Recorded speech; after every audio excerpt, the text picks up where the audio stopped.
Hello, everybody. A very warm welcome to you to Helix NEET Preparation Online Series. आप लोगों ने बड़ा overwhelming response दिया है इस सीरीज़ को. आपकी प्रेपरेशन में आपको इस सीरीज़ से बहुत फ़ायदा हो रहा है, ये सुन के भी बहुत खुशी हो रही है. बहुत सारे बच्चे हमारे साथ इस सीरीज़ में जुड़ रहे हैं और हमारी इस सीरीज़ का फ़ायदा उठा रहे हैं. और आज मैं बहुत सुंदर, आप समझ ही गए होंगे मैं सुंदर क्यों बोल रही हूँ, बहुत सुंदर चैप्टर के PYQs और क्वेश्चंस आपके साथ डिस्कस कर रही हूँ. Myself Leena Arora on this side of the screen. Welcome to our online series dear students.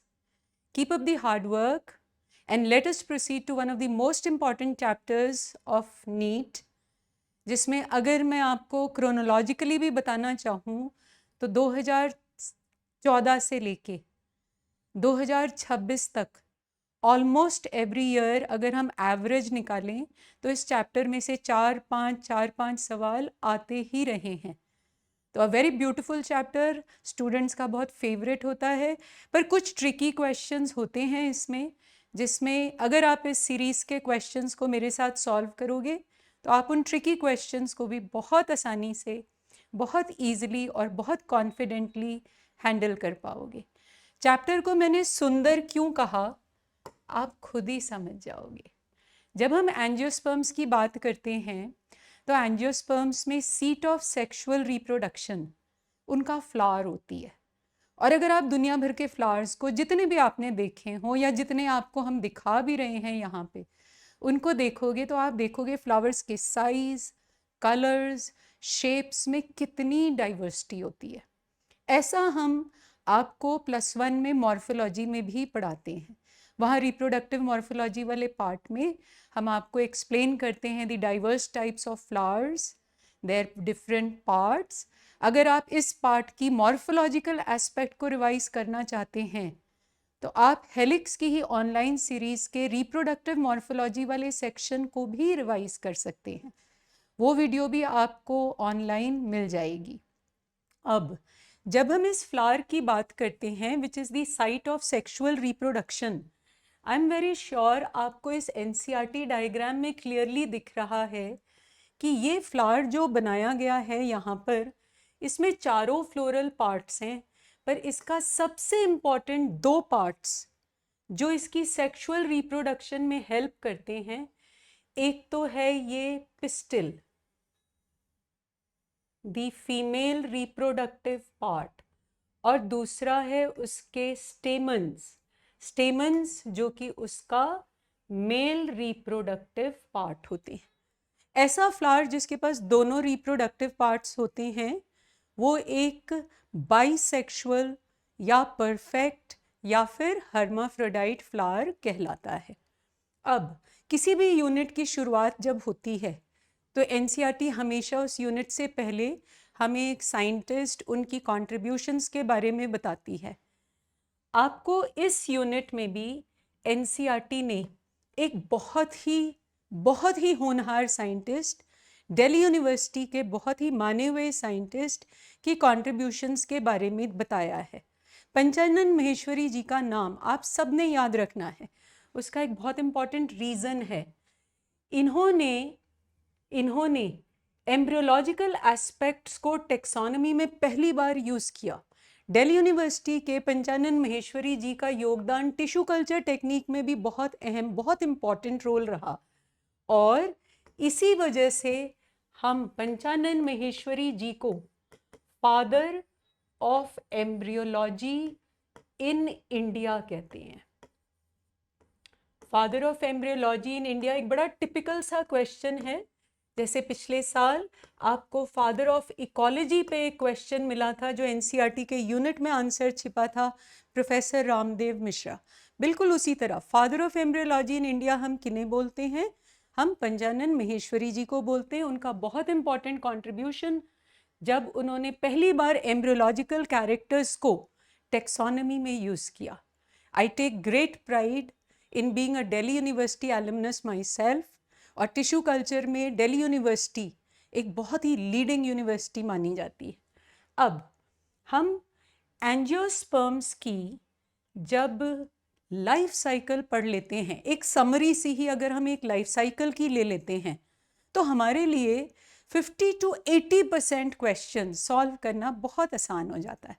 जैसे इस लाइफ साइकिल में हम स्टार्ट कर रहे हैं एक एंजियोस्पर्म से, जिसकी डिप्लॉयड प्लांट बॉडी होती है। इस डिप्लॉयड प्लांट बॉडी वाले एंजियोस्पर्म को हम स्पोरोफाइट कह रहे हैं। स्पोरोफाइट कहने की वजह है, स्पोरोफाइट सिर्फ उसे नहीं बोला जाता जो डिप्लॉयड होता है। स्पोरोफाइट डिप्लॉयड होते हुए भी मियोसिस अंडरगो करके दो किस्म के स्पोर्स बनाता है। आपको यहाँ दिख ही रहा होगा डायग्राम में, इस स्पोरोफाइट ने दो किस्म के स्पोर्स बनाए, the microspores and the megaspores. इसीलिए हम इस प्लांट को क्या बोल रहे हैं? स्पोरोफाइट। जो स्पोरोफाइट हैं, अगर वो डिप्लॉयड हैं, उसका मतलब उनके लीव्स, रूट्स, उनके फ्लावर्स, उनके फ्रूट्स, उनके सीड्स, लगभग लगा लो उनका मैक्सिमम पार्ट डिप्लॉयड होता है। और ये स्पोरोफाइट पेरेंट प्लांट बॉडी है, डोमिनेंट जनरेशन है लाइफ साइकिल में। एंजियोस्पर्म के स्पोरोफाइट ने बेयर करे फ्लावर्स। अब flowers site of sexual reproduction है। जब हम कहते हैं कि फ्लावर सिर्फ एक एम्ब्रियोलॉजिकल मार्वल ही नहीं, मॉर्फोलॉजिकल मार्वल भी है, तो मॉर्फोलॉजिकल मार्वल वाला पार्ट तो मैंने आपको पहले ही समझाया।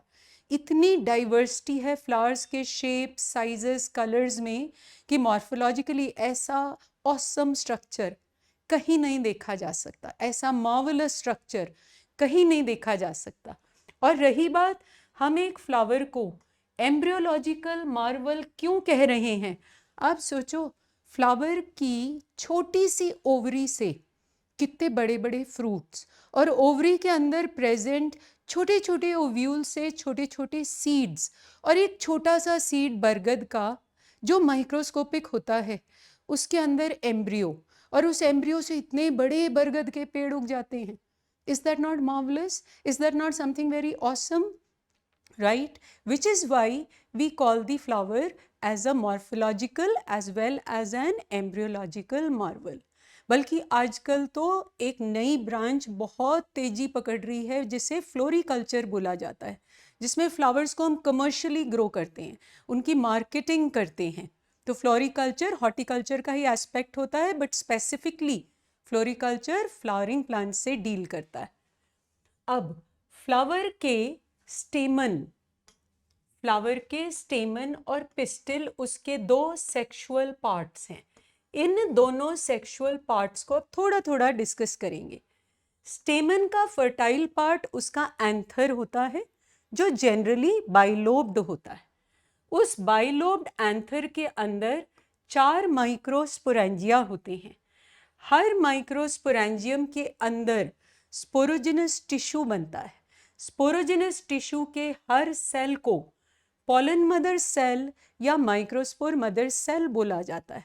अब आप देखिए, यहाँ तक मैंने सारा कुछ जो लिखा वो ग्रीन से लिखा, क्योंकि यहाँ तक प्लॉइडी क्या चल रही है? डिप्लॉयड।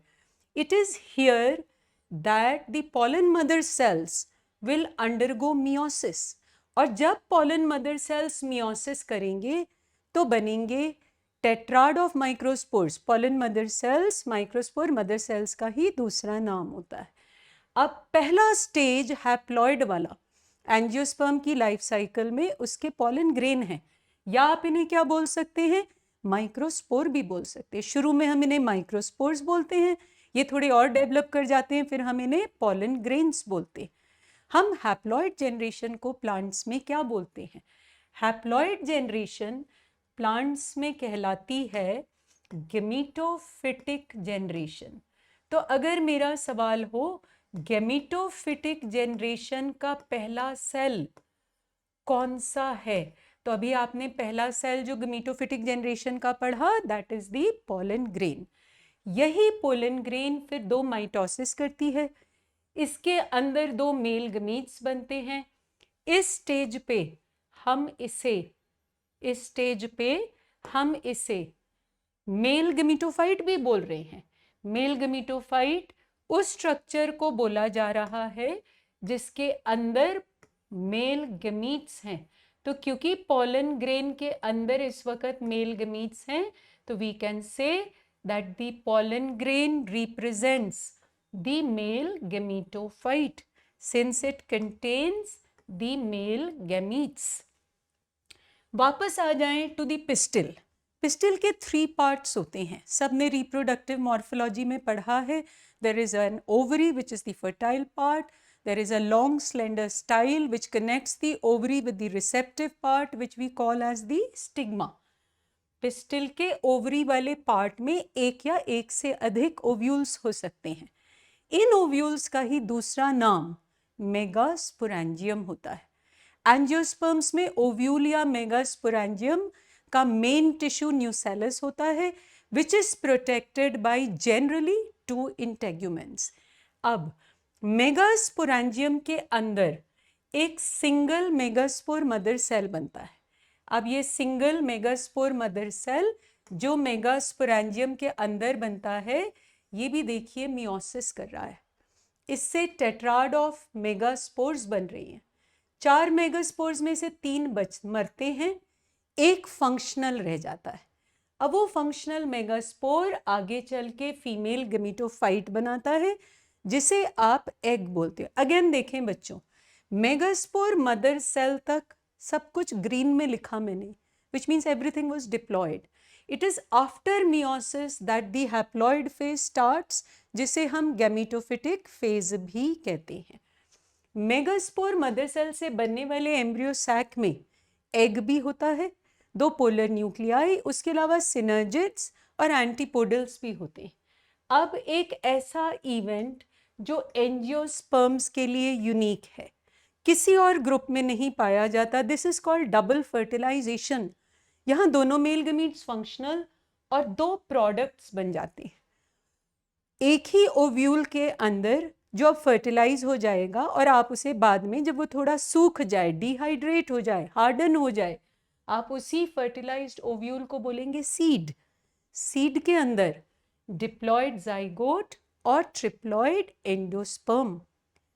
डबल फर्टिलाइजेशन के 2 products, both male gametes functional, 2 products, one is the diploid zygote, the other is the triploid endosperm. हाँ, ये भी सच है कि कुछ सीड्स में एंडोस्पर्म फर्टिलाइजेशन के बाद ऑलमोस्ट खत्म ही हो जाता है, बचता नहीं है, क्योंकि एम्ब्रियो से यूज कर लेते पर बना था। तो प्रोडक्ट्स 2 हैं। कुछ सीड्स में ये प्रोडक्ट एंडोस्पर्म दिखेगा, कुछ में नहीं दिखेगा। इस बेसिस पे आप जानते ही हो, हम सीड्स को endospermic and non endospermic seeds बोलते हैं। अब वही सीड जो फ्रूट के अंदर बना, ये बहुत ज़रूरी, क्योंकि जब हम एंजियोस्पर्म्स पढ़ते हैं तो हमें ये भी पता होना चाहिए उनके सीड्स जिम्नोस्पर्म्स की तरह नेकेड नहीं होते, उनके सीड्स फ्रूट के अंदर हिडन होते हैं। अब यही सीड जर्मिनेट करता है तो वापस एक नया पौधा उगता है। उस पौधे की प्लॉइडी क्या है? डिप्लॉयड। उसे आप स्पोरोफाइट बोलेंगे और एंटायर लाइफ साइकिल रिपीट हो जाती। स्पोरोफिटिक जनरेशन, डिप्लॉयड जनरेशन को स्पोरोफाइट बोला। उसने 2 तरह के स्पोर्स बनाए। 2 तरह के स्पोर्स की फॉर्मेशन की प्रोसेस को आप सबने सुना होगा, हेट्रोस्पोरी बोलते हैं। तो एंजियोस्पर्म्स का स्पोरोफाइट 2 तरह के स्पोर्स बनाता है। वो 2 तरह के स्पोर्स हैं, माइक्रोस्पोर्स एंड मेगास्पोर्स। मेगास्पोर और माइक्रोस्पोर्स माइक्रोस्कोपिक स्ट्रक्चर्स होते हैं, वो पेरेंट प्लांट पर डिपेंडेंट होते हैं, यानी गमीटोफिटिक फेज मेल और फीमेल गमीटोफाइट हैं तो, पर वो ग्रेटली रेड्यूस्ड हैं, नॉन ग्रीन हैं और डिपेंडेंट हैं on the parent photosynthetic free living sporophyte. ऐसी लाइफ साइकिल को डिप्लॉन्टिक लाइफ साइकिल बोला जाता है। और डिप्लॉन्टिक लाइफ साइकिल सिर्फ एंजियोस्पर्म्स का फीचर नहीं है। अगर हम ग्रुप्स के साथ चलें तो diplontic life cycle angiosperms as well as gymnosperms यानी सभी सीड प्लांट्स में पाई जाती है। अब थोड़ी सी और रिवीजन करते हुए हम आगे क्वेश्चंस की तरफ बढ़ेंगे। फ्लोरिकल्चर क्या होता है वो मैंने आपको पहले ही समझा दिया। एनसीईआरटी में दिया गया ये टर्म सिग्निफाई करता है the commercial production of flower plants, उनकी मार्केटिंग, उनकी मैनेजमेंट। आपने देखा होगा फ्लोरिस्ट के पास फ्लावर्स आ रहे होते हैं सेल करने के लिए, ये कहीं पे तो लार्ज स्केल पे उगाए जाते होंगे। लार्ज स्केल पर इनको उगाना क्या कहलाता है? फ्लोरिकल्चर। दूसरी बात, बड़ी इंपॉर्टेंट बात, हम पौधों में जब फूल देखते हैं, उगा हुआ फूल, खिला हुआ फूल जिसमें एंथेसिस हो चुकी है, उस फूल के बनने से कई समय पहले प्लांट के अंदर बहुत सारे, पहले तो डिसीजन लिया गया होगा कि फूल बनाना है, उसके बाद बहुत सारे चेंजेस हुए होंगे अंदर, अल्टीमेटली जाकर के आपने फूल देखा। Several hormonal and structural changes occur inside the plant body initiate किए जाते हैं, तब जाके डिफरेंशिएशन होती है of the floral primordium. Primordium is an initial structure. हम प्राइमोडियम को फ्लोरल बड भी मान सकते हैं। तो फ्लोरल प्राइमोडियम के बनने से पहले, प्लांट के ऊपर छोटा सा फ्लावर बड देखने से भी पहले, आपको ये दिखा उससे पहले प्लांट के अंदर बहुत सारे चेंजेस हुए। स्ट्रक्चरल लेवल पे हुए हैं, पर स्ट्रक्चरल लेवल पे चेंजेस तभी हो सकते हैं जब अंदर प्लांट बॉडी में हार्मोनल चेंजेस हुए। अब फर्स्ट पार्ट हमारा जो हम पढ़ने जा रहे हैं, जिस पे फिर हम कुछ क्वेश्चंस बेस करके आपके साथ मिलकर सॉल्व करेंगे, स्टेमन की बात करते हैं। Male reproductive part generally bilobed होता है। 2 लोब्स वाले अगर एंथर की आप सेक्शन काटते हो, आप ऑब्जर्व करें यहाँ पर, ये सेक्शन ऑलमोस्ट टेट्रागोनल आउटलाइन की है, पर उसके अंदर कटे हुए माइक्रोस्पोरेंजिया, उसके अंदर कटे हुए माइक्रोस्पोरेंजिया को देखें तो माइक्रोस्पोरेंजिया सर्कुलर आउटलाइन के हैं। आपको 4 कोनों पर 4 डेवलप्ड माइक्रोस्पोरेंजिया इस डायग्रामेटिक स्केच में दिखाए जा रहे हैं। और ये जो माइक्रोस्पोरेंजिया हैं, इन माइक्रोस्पोरेंजिया को सराउंड करती हैं एंथर की 4 किस्म की वॉल लेयर्स। अब जब हम वॉल लेयर्स की बात करते हैं तो ये वॉल लेयर्स, 4 जो वॉल लेयर्स होती हैं उनमें एक एपिडर्मिस होती है outermost, then we have the endothecium, then we have the middle layers, और सबसे अंदर वाली लेयर जो होती है, सबसे अंदर वाली लेयर, जो सबसे अंदर वाली लेयर होती है, हम उसे बोलते हैं टेपिटम। सबने पढ़ा है एनसीईआरटी को अगर ध्यान से, तो हम जानते हैं एंथर की जो 4 वॉल लेयर्स होती हैं, उसमें एपिडर्मिस, अगर हम सीक्वेंस बनाएं, एपिडर्मिस, एंडोथीसियम, मिडल लेयर्स, और सबसे अंदर वाली लेयर जो है दैट इज द टेपिटम। अब सब कुछ तो डिप्लॉयड है, इसका मतलब एपिडर्मिस भी डिप्लॉयड है, एंडोथीसियम भी डिप्लॉयड, मिडल लेयर्स भी डिप्लॉयड, और इनिशियली टेपिटम भी diploid. Outer 3 wall layers, epidermis, middle layers, epidermis, endothecium और मिडल लेयर्स, इनका फंक्शन है माइक्रोस्पोरेंजियम को प्रोटेक्ट करो, बाद में माइक्रोस्पोरेंजियम की डिहाइसेंस में हेल्प करो। पर जो इनर मोस्ट वॉल लेयर होती है, जिसे हम बोलते हैं टेपिटम, जो इनिशियली डिप्लॉयड होती है, उसके सेल्स कई बार बाइन्यूक्लिएट हो जाते हैं। एनसीईआरटी आपसे क्वेश्चन पूछती है टेपिटम के सेल्स बाइन्यूक्लिएट कैसे हो गए, तो उसका सिंपल सा जवाब है, कोई भी सेल अगर इनिशियली यूनिन्यूक्लिएट है और लेटर स्टेज पे बाइन्यूक्लिएट हो जाता है, उसका मतलब उसमें कैरियोकाइनेसिस हुई है, पर उसमें साइटोकाइनेसिस नहीं हुई। यानी एक फ्री न्यूक्लियर डिवीजन हो सकता है, जिससे एक सेल यूनिन्यूक्लिएट से बाइन्यूक्लिएट हो सकता है। पर एक और बड़ी यूनिक बात है, टेपिटम के सेल्स इनिशियली डिप्लॉयड जरूर होते हैं, बाद में उनका डीएनए कंटेंट बढ़ जाता है, यानी ये सेल्स पॉलीप्लॉयड हो जाते हैं। टेपिटम जो कि एंथर की इनर मोस्ट वॉल लेयर है, उसका मेनली काम क्या है? Outer 3 wall layers, epidermis, endothecium और मिडल लेयर्स तो प्रोटेक्टिव हैं, डिहाइसेंस में हेल्प कर रहे हैं। जो इनर मोस्ट वॉल लेयर है टेपिटम, उसका मेन काम होता है to provide nutrition to the developing pollen grains, या फिर हम डेवलपिंग माइक्रोस्पोर्स भी बोल सकते हैं। वो न्यूट्रिएंट्स भी रिलीज करता है, सिक्रीशंस भी रिलीज करता है, पॉलन ग्रेन्स की डेवलपमेंट में मदद करता है। टेप्टम के सेल्स का डीएनए कंटेंट अगर बढ़ जाता है बाद में और वो पॉलीप्लॉइड हो जाते हैं, तो इसका बेनिफिट क्या होता होगा? किसी भी सेल का अगर डीएनए कंटेंट बढ़ता है, ऐसा हम जेनेटिक्स में पढ़ते हैं, पॉलीप्लॉइड सेल्स में कुछ कैरेक्टर्स में इंक्रीज हो जाती है। टेप्टम को सिक्रीशंस प्रोड्यूस करनी, एंजाइम्स प्रोड्यूस करनी, हार्मोन्स प्रोड्यूस करने, ऐसे सेल्स की लेवल ऑफ मेटाबॉलिक एक्टिविटी को इंक्रीज्ड होना चाहिए। उतनी मेटाबॉलिक एक्टिविटी को इंक्रीज करने के लिए ये सेल्स क्या हो चुके हैं? पॉलीप्लॉइड हो चुके हैं। अब अगली स्लाइड में हम इतना जो अभी आपने मेरे साथ थोड़ा सा part of the chapter revise किया, उस पर बेस्ड कुछ क्वेश्चन सॉल्व करेंगे। हमारा फर्स्ट क्वेश्चन जो है वो आपसे कह रहा है, choose the option with the correct developmental sequence during microsporogenesis and microgametogenesis. अब microsporogenesis is the formation of the microspore और microgametogenesis is the formation of the male gametes.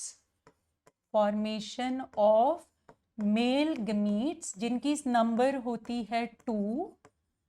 Formation of the 2 haploid male gametes inside the pollen grain. क्योंकि अभी अभी मैंने आपसे कहा pollen grain represent कर रही है मेल गमीटोफाइट को। तो सीक्वेंस हमारा क्या बना?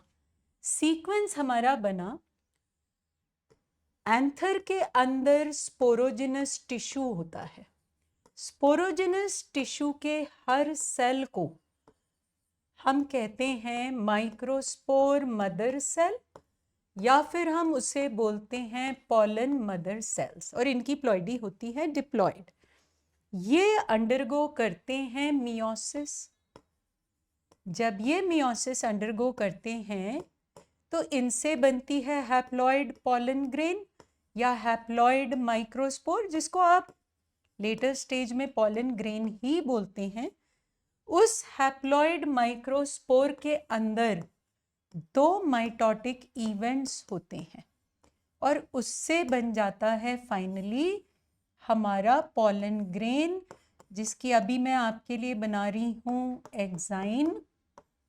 उसका 2 लेयर्ड स्पोर कोट का आउटर पार्ट जिसे मैं बोल रही हूँ एक्साइन।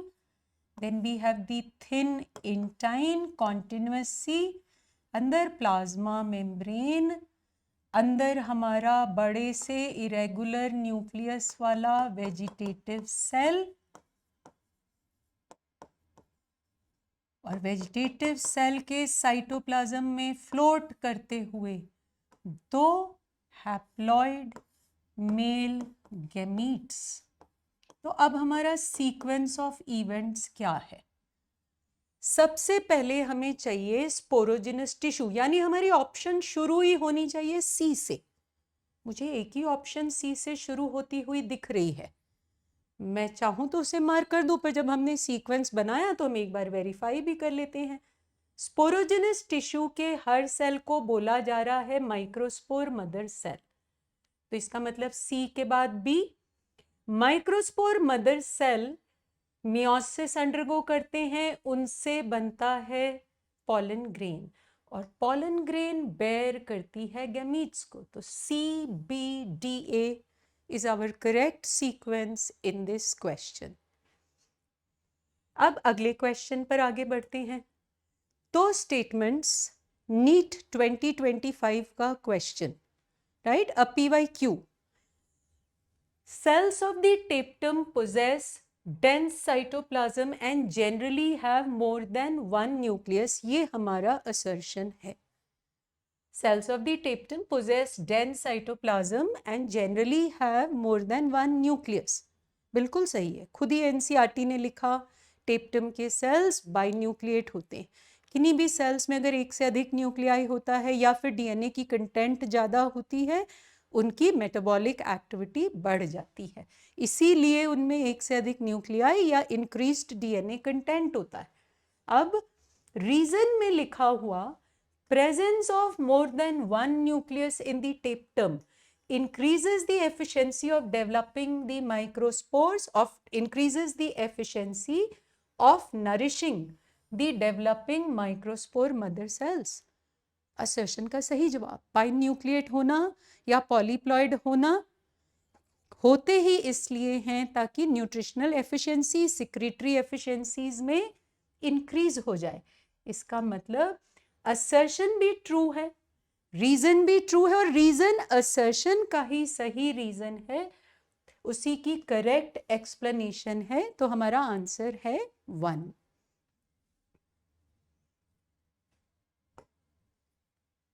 एनसीईआरटी की डायग्राम पर बेस्ड हमारा एक और क्वेश्चन, इसमें what is the correct sequence of the 4 stages of a microspore maturing into a pollen grain. यानी ध्यान से अगर आप देखोगे तो एक चीज तो पक्की है, ये लास्ट स्टेज है, क्योंकि इस लास्ट स्टेज में आपको 2 सेल्ड मेल गमीटोफाइट नजर आ रहा है, 2 सेल्ड पॉलन ग्रेन कह सकते हैं। अब ये 2 सेल्स बनाने के लिए माइटोसिस हुई होगी, तो इसका मतलब अगर ये लास्ट स्टेज है तो ये सेकंड लास्ट स्टेज है डेवलपमेंट में। अब बच्चे अक्सर ए और डी में कंफ्यूज हो जाते हैं, किसको फर्स्ट स्टेज लेना है। ये पक्की बात हमारा कि last stage is going to be B, जो हमारी 2 ऑप्शंस में है। देखिए सेकंड और फोर्थ ऑप्शन में लास्ट स्टेज इज बी। अब उन दोनों ऑप्शंस में लास्ट स्टेज डी, वो भी हमने सेकंड लास्ट स्टेज को डी ही लिखा। जब पॉलन ग्रेन में वैक्यूलेशन नहीं हुई होती या माइक्रोस्पोर में वैक्यूलेशन नहीं हुई होती, ये सबसे इनिशियल स्टेज होती है। इस इनिशियल स्टेज में अभी सिर्फ माइक्रोस्पोर की फॉर्मेशन हुई है, तो यानी सबसे इनिशियल स्टेज इज ए। उसके बाद उसमें वैक्यूलेशन स्टार्ट हो जाती है। इसका मतलब हमारा correct answer last stage is B, second last is D, उससे पहले है सी और फर्स्ट स्टेज है ए। तो इसका करेक्ट आंसर हुआ 4। माइक्रोस्पोरोजेनेसिस पर बेस्ड ये क्वेश्चंस टोटली एनसीईआरटी से फ्रेम करे गए। अगले सवाल पे, which of the following statements is correct. पहले तो हम देखें चारों ऑप्शंस में बात करी गई है स्पोरोपोलिनिन नाम के कंपाउंड की। प्लांट वर्ल्ड का हार्डेस्ट सबसे रेजिस्टेंट कंपाउंड स्पोरोपोलिनिन होता है। मैं आपको इसके बारे में पहले थोड़ा सा बता दूं। ये कंपाउंड कैरोटीनॉइड्स का ऑक्सीडेटिव पॉलीमर होता है, यानी ये एक ऑर्गेनिक कंपाउंड है। इसकी रेजिस्टेंस की तुलना, कंपैरिजन, जैसे आप एक कंपैरिजन ड्रॉ कर सकते हो एनिमल वर्ल्ड में दांतों का enamel, a very hard substance, वैसे ही प्लांट वर्ल्ड का हार्डेस्ट सब्सटेंस स्पोरोपोलिनिन होता है, जो पॉलन ग्रेन की एग्जाइन को बनाता है। ऑर्गेनिक कंपाउंड स्पोरोपोलिनिन की डिग्री ऑफ रेजिस्टेंस इतनी हाई होती है कि ये रेजिस्टेंट है not only to temperature, high temperature, ये रेजिस्टेंट है टू एसिड्स, रेजिस्टेंट है टू एल्कलीज, ये आप लगा लो रेजिस्टेंट है to all kinds of enzymes. यानी किसी भी किस्म का बायोलॉजिकल और केमिकल डिके स्पोरोपोलिनिन को डिस्ट्रॉय नहीं कर सकता, जिसकी वजह से पॉलन ग्रेन को बहुत अच्छी प्रोटेक्शन मिली होती है। पहली स्टेटमेंट हमारी, पहले ही हम क्वेश्चन एक बार और पढ़ लें, हमसे करेक्ट स्टेटमेंट पूछी गई। अब पहली statement, sporopollenin can be degraded by enzymes. गलत है, क्योंकि स्पोरोपोलिन तो इनमें से किसी चीज से भी, ना एसिड ना एल्कली ना टेम्परेचर ना एंजाइम से डिग्रेड नहीं होता। ये इनऑर्गेनिक नहीं है। ये स्टेटमेंट भी गलत। मैंने अभी अभी आपको बताया ये ऑक्सीडेटिव पॉलीमर ऑफ कैरोटीनॉइड्स है। ये हाई टेम्परेचर को विथस्टैंड कर सकता है। It can withstand high temperature as well as strong acids and alkali. ये तो सही लग रही है। चौथी option, it can withstand high temperatures but not strong acids, ये रॉन्ग है। अब एक बड़ा यूनिक सा क्वेश्चन है, अगर स्पोरोपोलिन पूरी पॉलन ग्रेन को कंप्लीटली सराउंड कर देता, फिर तो पॉलन ग्रेन कभी जर्मिनेट ही ना कर पाती।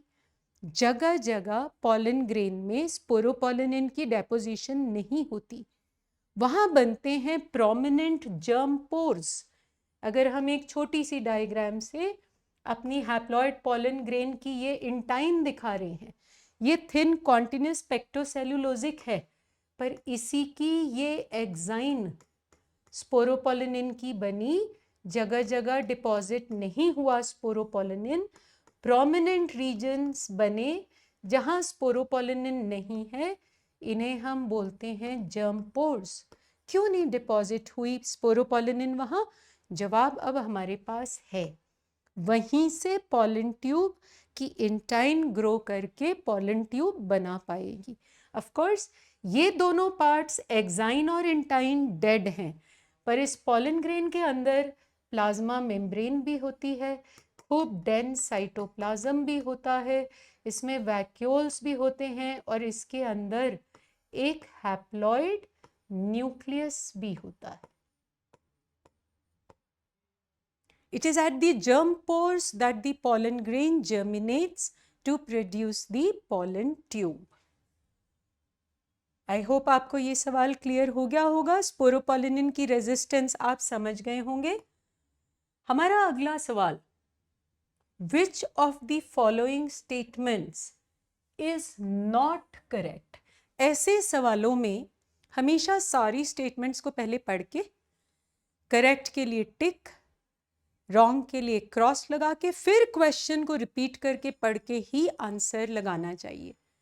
पहली स्टेटमेंट है, pollen germination and pollen tube growth are regulated by chemical components of the pollen interacting with those of the pistil. अब आप रिकॉल करें, चैप्टर में आगे चल के pollen pistil इंटरेक्शन में हमें ये बताया जाता है कई प्लांट्स की pollen ग्रेन स्टिग्मा पर लैंड कर जाती हैं। ये पॉलन ग्रेन्स राइट टाइप की भी हो सकती हैं, रॉन्ग टाइप की भी हो सकती हैं। रॉन्ग टाइप से क्या मतलब है? आप मान लें भिंडी की स्टिग्मा पर टमाटर की पॉलन ग्रेन, ऑब्वियसली ये रॉन्ग टाइप है, right? Wrong type of pollen grain कभी कभी सेम स्पीशीज की भी हो सकती है। कुछ प्लांट्स अपने ही फूल की पॉलन ग्रेन को अपनी स्टिग्मा पर लैंड करने पर उसकी जर्मिनेशन को प्रमोट नहीं करते। इसे हम सेल्फ इनकम्पैटिबिलिटी बोलते हैं। इसका मतलब wrong type of pollen grain same species की भी हो सकती है कभी कभी, और किसी और स्पीशीज की पॉलन ग्रेन स्टिग्मा पे जब लैंड करती वो तो रॉन्ग टाइप की है ही है। अब इसका मतलब स्टिग्मा पर बहुत सारी किस्म किस्म की पॉलन ग्रेन्स इधर उधर से लैंड करती होंगी, इंसेक्ट्स ले आए, विंड ले आई, राइट? अब पिस्टिल कैसे रिकॉग्नाइज करता होगा वेदर मिस्टर राइट आए हैं कि मिस्टर रॉन्ग? मिस्टर राइट को तो हमने एक्सेप्ट करना है, मिस्टर रॉन्ग को हमने रिजेक्ट करना है। पॉलन और पिस्टिल के बीच क्या कोई वर्बल डायलॉग होता है? बिल्कुल नहीं। ऐसा थोड़ी कि पॉलन ग्रेन्स वर्बल डायलॉग के थ्रू पिस्टिल को इंटिमेट करती हैं कि हम आ गई, हम राइट टाइप हैं, आप हमारी जर्मिनेशन में सपोर्ट प्रोवाइड करें।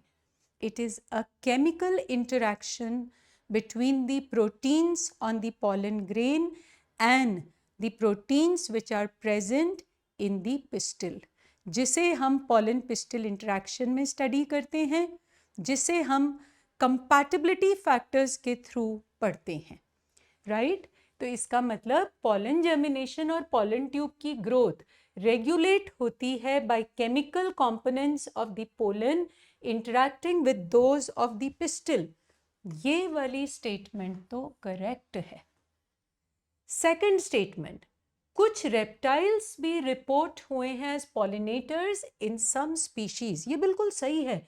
रेप्टाइल्स वैसे तो ज़्यादातर इंसेक्ट्स पॉलिनेटर्स होते हैं अमंग दी बायोटिक एजेंसीज, पर कभी कभी कुछ बड़े जानवर भी पॉलिनेशन में हेल्प कर सकते हैं। इसमें कुछ प्राइमेट्स हो सकते हैं, आर्बोरियल यानी ट्री ड्वेलिंग कुछ रॉडेंट्स हो सकते हैं, कुछ रेप्टाइल्स हो सकते हैं जैसे कि gecko lizard and the garden lizard, यानी ये स्टेटमेंट भी करेक्ट है। सेकंड ऑप्शन भी हमारी करेक्ट।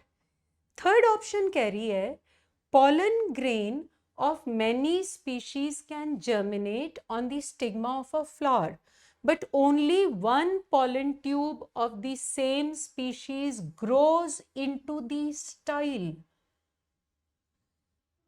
ये स्टेटमेंट कुछ अटपटी सी है, इसको वेरीफाई करना पड़ेगा, पर उसके लिए हमें पहले फोर्थ स्टेटमेंट पढ़नी पड़ेगी। ये देखना होगा कि फोर्थ स्टेटमेंट सही है कि गलत। फोर्थ स्टेटमेंट कह रही है insects that consume pollen or nectar without bringing about pollination are called pollen or nectar robbers। NEET का ये बड़ा इंटरेस्टिंग क्वेश्चन। चौथी ऑप्शन सही, क्योंकि नीट ने हमें, एनसीईआरटी ने हमें एक एक्सरसाइज एक्टिविटी दी जिसमें क्यूकम्बर, लोबिया, यूकेलिप्टस, कोकोनट, कई प्लांट्स के नाम लेके बोला कि आपको उनके पास बैठ के स्टडी करना चाहिए उनके फूलों में कौन से एजेंट्स आ रहे हैं और जा रहे हैं, कौन उन पौधों के फूलों के पॉलिनेटर हैं, और कौन से ऐसे इंसेक्ट्स या एनिमल्स हैं जो फूलों में जा तो रहे हैं, पॉलन या नेक्टर चुरा रहे हैं, पर पॉलिनेशन में कोई मदद नहीं कर रहे, और इन्हें बोला क्या जाएगा, पॉलन रॉबर्स और दी चीटर्स। ये स्टेटमेंट सही है। इसका मतलब क्वेश्चन हमसे पूछ रहा which statement is not correct. 3 statements हम 100% श्योर हैं कि करेक्ट हैं, उसका मतलब थर्ड वाली स्टेटमेंट इनकरेक्ट है। और आप ये ना सोचें कि ये मैंने सिर्फ एलिमिनेशन से इनकरेक्ट कर दी क्योंकि मुझे 3 सही स्टेटमेंट्स मिल गई। नीट का ये PYQ एक्चुअली एक एनसीईआरटी डायग्राम पर बेस्ड है। चेक करिए, इस एनसीईआरटी डायग्राम में आप सबको दिख रहा है 1 से अधिक पॉलन ट्यूब्स स्टाइल रीजन में ग्रो कर रही हैं। स्टाइल में तो 1 से अधिक ग्रो कर ही सकती हैं। ओव्यूल के एम्ब्रियो सैक के अंदर फाइनली एक ही पेनिट्रेट कर रही। क्वेश्चन हमारा एम्ब्रियो सैक में नहीं पूछा था उन्होंने, स्टेटमेंट में बोला था pollen grains of many species can germinate on the stigma of a flower, but only one pollen tube of the same species grows into the style। NCERT diagram shows more than one pollen tube is growing in the style। अब अगले part पे चलते हैं। एक छोटा सा numerical जो cell division के कंसेप्ट को भी स्ट्रॉन्ग करता है। आपसे अगर पूछा जाए कि कितने मियोटिक डिविजन्स की जरूरत है for producing for the formation of 100 pollen grains, तो हम इस क्वेश्चन को कैसे सॉल्व करेंगे, क्योंकि इस क्वेश्चन के एक्चुअली 2 पार्ट्स हैं। हमें 100 पोलन ग्रेन्स के लिए भी मियोटिक डिवीजन बतानी है और हमें 100 मेगास्पोर्स के लिए भी मियोटिक डिविजन्स बतानी है और रिस्पेक्टिवली बतानी। तो फर्स्ट पार्ट पहले सॉल्व करते हैं। एक मियोटिक इवेंट से, 1 मियोसिस से फॉर्मेशन होती है 4 पोलन ग्रेन्स की। सिंपल यूनिटरी मेथड लगाते हैं। हमसे पूछा गया 100 पोलन ग्रेन्स की फॉर्मेशन में कितनी मियोसिस होंगी।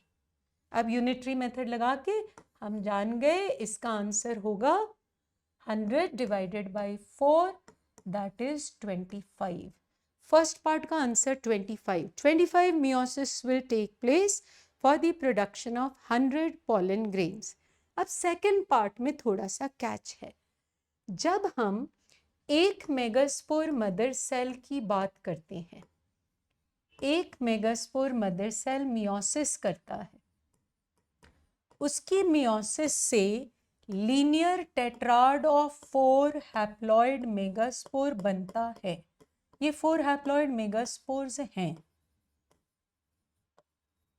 इन 4 हैप्लॉइड मेगास्पोर्स में से 3 डीजेनरेट करते हैं। जो 3 डीजेनरेट करते हैं वो जनरली माइक्रोपाइलर पोल से पहला, दूसरा और तीसरा। तो जो बचता है फंक्शनल, एक ही फंक्शनल मेगास्पोर बचता है। यानी फंक्शनल मेगास्पोर, या इवन अगर मैं पूछूं एक मेगास्पोर की फॉर्मेशन के लिए तो एक पूरी मियोसिस की जरूरत है। बनेंगे 4, 3 मर जाएंगे, एक ही फंक्शनल मेगास्पोर बचेगा। इसका मतलब every microsporogenesis can produce 4 pollen grains, but every megasporogenesis event can only produce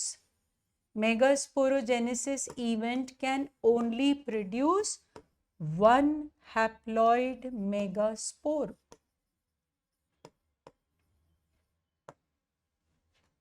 इसका मतलब अगर हमें 100 मेगास्पोर्स बनाने हैं तो हमें कितनी मियोसिस की जरूरत है?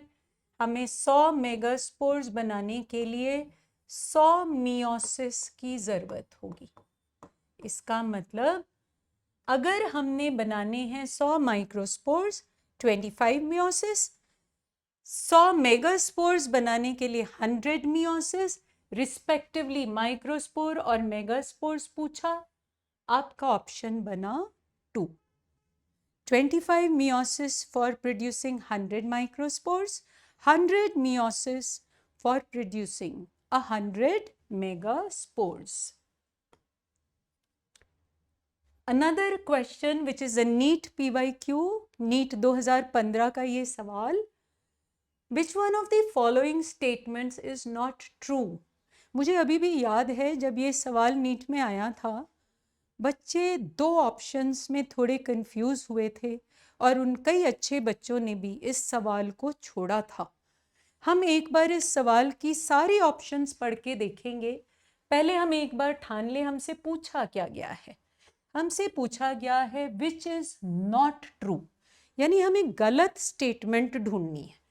इस बार हम उल्टे चलते हैं, हम लास्ट ऑप्शन से स्टार्ट करते हैं। Pollen grains of some plants can cause severe allergies and bronchial afflictions in some people. आप सब जानते हैं किसकी बात हो रही है यहाँ पर। कैरेट ग्रास, पार्थिनियम हिस्टेरोफोरस और ऐसे ही कुछ और प्लांट्स होते हैं जिनकी पोलन ग्रेन से सिवियर एलर्जीज होती हैं। दुख की बात तो ये है कि ये कैरेट ग्रास इंडिया में एक ओवर इन्वेजिव वीड है, हमारी कंट्री का इंडिजिनस या नेटिव प्लांट भी नहीं है। इंपोर्टेड वीड्स जब 1950s और 60s में इंडिया में इंट्रोड्यूस की गई थी, उनके सीड पैकेट्स में इसका सीड कंटामिनेंट के फॉर्म में अनकॉन्शियसली कहो इंट्रोड्यूस हो गया इन आवर कॉन्टिनेंट। ये ओवर इन्वेजिव वीड आज हर लैंडस्केप पे ग्रो करती हुई नजर आती है और इसकी वजह से हर साल कई लोगों को respiratory allergies, bronchial afflictions, asthma, इसके अलावा स्किन एलर्जीज भी हो जाती। तो ये स्टेटमेंट तो बिल्कुल सही है। थर्ड स्टेटमेंट पे अब चलते हैं। थर्ड स्टेटमेंट हमें कह रही है pollen grains are rich in nutrients and they are used in the form of tablets and syrups. NCERT की लाइन जो हमें बताती है कि पॉलन आजकल फूड सप्लीमेंट के फॉर्म में भी यूज की जाती है और इसके यूज से रेस हॉर्सेस और एथलीट्स की परफॉर्मेंस को इंक्रीज किया जाता है because it is loaded with a lot of nutrients. तो ये स्टेटमेंट भी सही। अब सेकंड वाली पे आते हैं। हनी, शहद बीज बनाती हैं, यहां तक तो ठीक है। शहद is made by bees by digesting pollen collected from flowers. शहद तो वाटरी सा होता है, गाढ़ा गाढ़ा। पोलन तो बिल्कुल सूखा सा स्ट्रक्चर होता है, थोड़ा अजीब लग रहा है सुनने में, पढ़ने में, पर इस ऑप्शन में बच्चों को थोड़ी सी कंफ्यूजन थी। फर्स्ट ऑप्शन भी एक बार पढ़कर देखते हैं। फर्स्ट ऑप्शन कह रही है flowers pollinated by flies and bats secrete foul odour to attract them. अब एनसीईआरटी ने कहीं भी नहीं मेंशन किया बैट्स के बारे में, उनकी एज इट इज लाइन तो कहती है flowers pollinated by flies and beetles secrete foul odour to attract them, पर ये इनकम्प्लीट इंफॉर्मेशन थी। बैट पॉलिनेटेड फ्लावर्स भी रिलीज करते हैं स्ट्रॉन्ग ओडर, और ये स्ट्रॉन्ग ओडर फाउल भी हो सकती है, स्वीट भी हो सकती है। इसका मतलब अगर मैं कॉम्प्रिहेंसिव लाइन बनाऊं तो flowers pollinated by flies, beetles and bats secrete foul odour to attract them, ये स्टेटमेंट तो सही है। तो फिर हनी एक्चुअली किससे बनता है? हनी इज मेड बाय बीज, और हनी फ्लावर्स से बीज जो नेक्टर कलेक्ट करती हैं, उस नेक्टर को ये अपने अंदर ले जाती हैं, उसे थोड़ा डाइजेस्ट करती हैं, रीगर्गिटेट करती हैं यानी वॉमिट आउट करती हैं। वर्कर बीज अपने पंख चला के उससे सुखाती हैं, और वो पतला पतला सा नेक्टर, पानी के जैसा पतला नेक्टर, अल्टीमेटली हनी बीज की सोचा जाए तो एक तरह से बी वॉमिट है, which has been pre-digested by their enzymes, dried by their flapping of their wings. तो honey is made from the nectar. तो सेकेंड ऑप्शन हमारी इनकरेक्ट थी।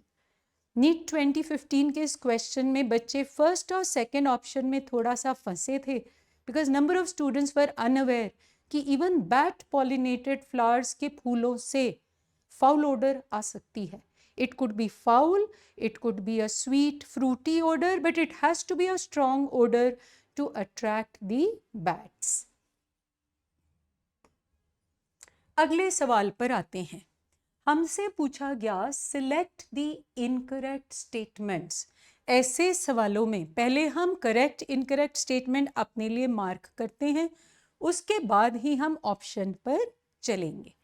हमारी पहली स्टेटमेंट पंचानन महेश्वरी जी को श्रद्धांजलि देते हुए हम कह रहे, he worked on embryological aspects and popularized the use of embryological characters in the field of taxonomy। अभी अभी मैंने आपको पंचानन महेश्वरी जी का जो इंट्रोडक्टरी पेज दिखाया था, उस पे भी आपने सेम लाइन देखी थी, यानी ये वाली स्टेटमेंट करेक्ट है। सेकेंड वाली statement, a cell of the archesporium, ये कौन सी चीज है? आर्कीस्पोरियम तो हमने कहीं नहीं पढ़ा एनसीईआरटी के टेक्स्ट में, फिर भी लाइन कंप्लीट करते हैं। A cell of the archesporium, the megaspore mother cell divides meiotically and one of the megaspores forms the embryo sac।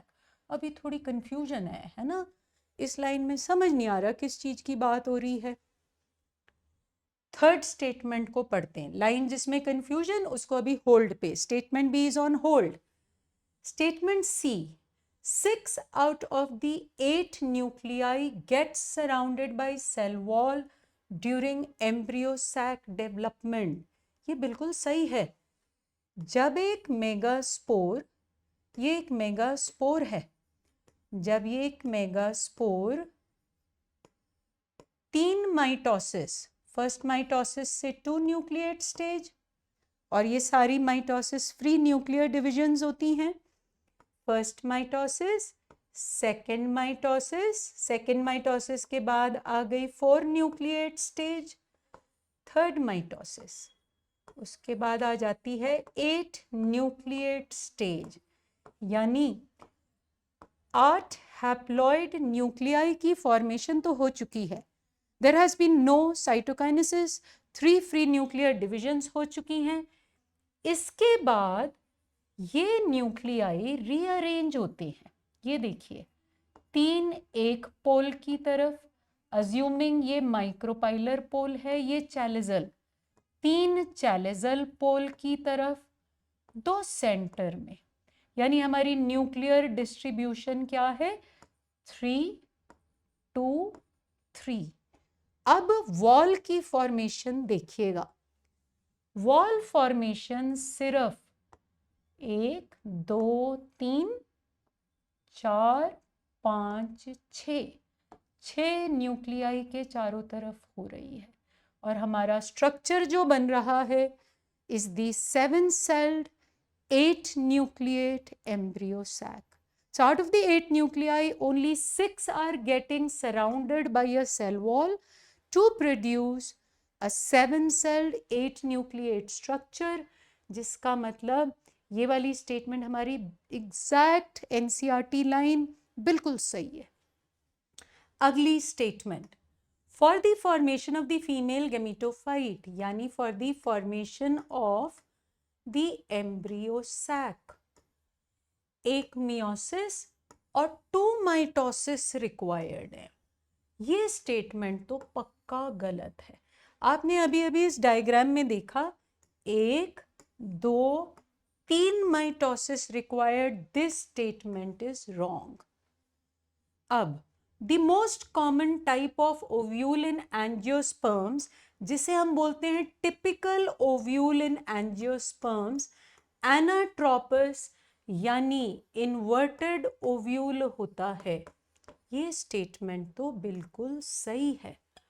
हमें सही स्टेटमेंट्स में ए मिल चुकी है, सही स्टेटमेंट्स में हमें सी और ई भी मिल चुकी हैं। ए सी ई बिल्कुल सही हैं। हम इस वक्त सिर्फ एक स्टेटमेंट बी पे फंसे हुए हैं, डी हम जानते हैं इनकरेक्ट। अब हम सबसे पहले स्टेटमेंट बी की देखिए, आपको कंटेक्स्ट देंगे। For those of you who study the NCERT diligently till the last line, ये NCERT समरी की लाइन थी जहां आर्किस्पोरियम के बारे में बताया गया। ओव्यूल की एक डंडी होती है, डंडी को फ्यूनिकल बोलते हैं। ओव्यूल के प्रोटेक्टिव इंटेग्यूमेंट या इंटेग्यूमेंट्स, यानी ओव्यूल यूनिटेग्मिक भी हो सकता है, बाईटेग्मिक भी हो सकता है, ट्राईटेग्मिक भी हो सकता है। और ओव्यूल की एक ओपनिंग होती है जिसे क्या बोला जाता है, माइक्रोपाइल। अगर हम एक टिपिकल सा ओव्यूल यहाँ बना ही लें, हमने ये उसकी स्टॉक भी बना ली, नीचे हमने उसके इंटेग्यूमेंट बना लिए, हमने उसका न्यूसेलस बना लिया, हमने उसकी माइक्रोपाइल भी बना दी। मैं इस वक्त एनाट्रोपस ओव्यूल नहीं बना रही, ये basal part of the ovule, ये चैलिजा। मैं इस वक्त एक इरेक्ट या ऑर्थोट्रोपस ओव्यूल बना रही हूँ। अब ओव्यूल के अंदर ये वाला टिश्यू न्यूसेलस है जिसे मैंने अभी अभी लेबल किया। अब एनसीईआरटी अपनी समरी में क्या लिखती है, central tissue is the nucellus जिसमें आर्किस्पोरियम डिफरेंशिएट करेगा। यहाँ पे कहीं पे आर्किस्पोरियम की डिफरेंशिएशन होगी और आर्किस्पोरियम का एक सेल मेगास्पोर मदर सेल कहलाएगा। यानी ये कहना कि न्यूसेलस का ही cell directly megaspore mother cell बन रहा, यहां पर सही नहीं होगा।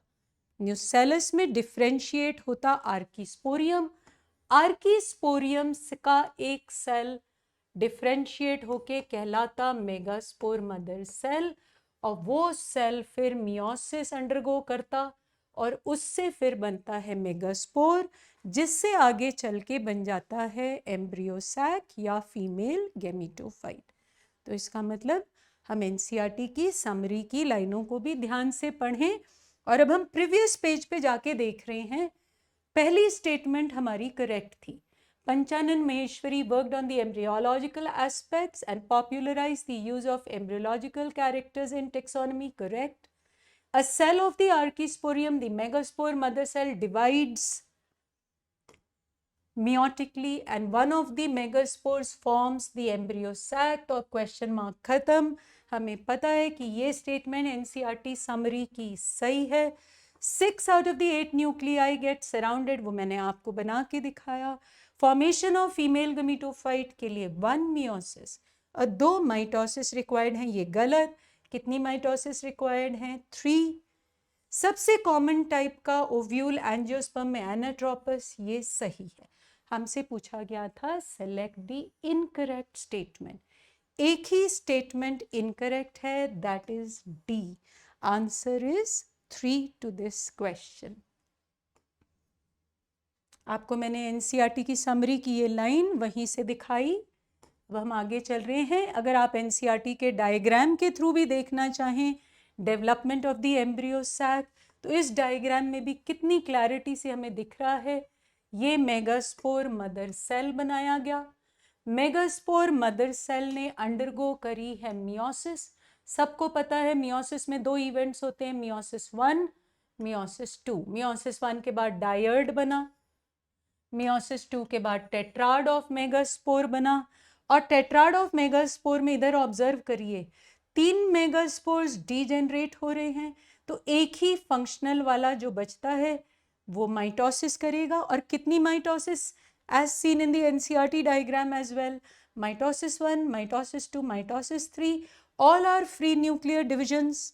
उसके बाद न्यूक्लियर रीअरेंजमेंट के बाद 6 out of the 8 nuclei are surrounded by a cell wall, and we have the formation of a reduced 7-celled 8-nucleate female gametophyte.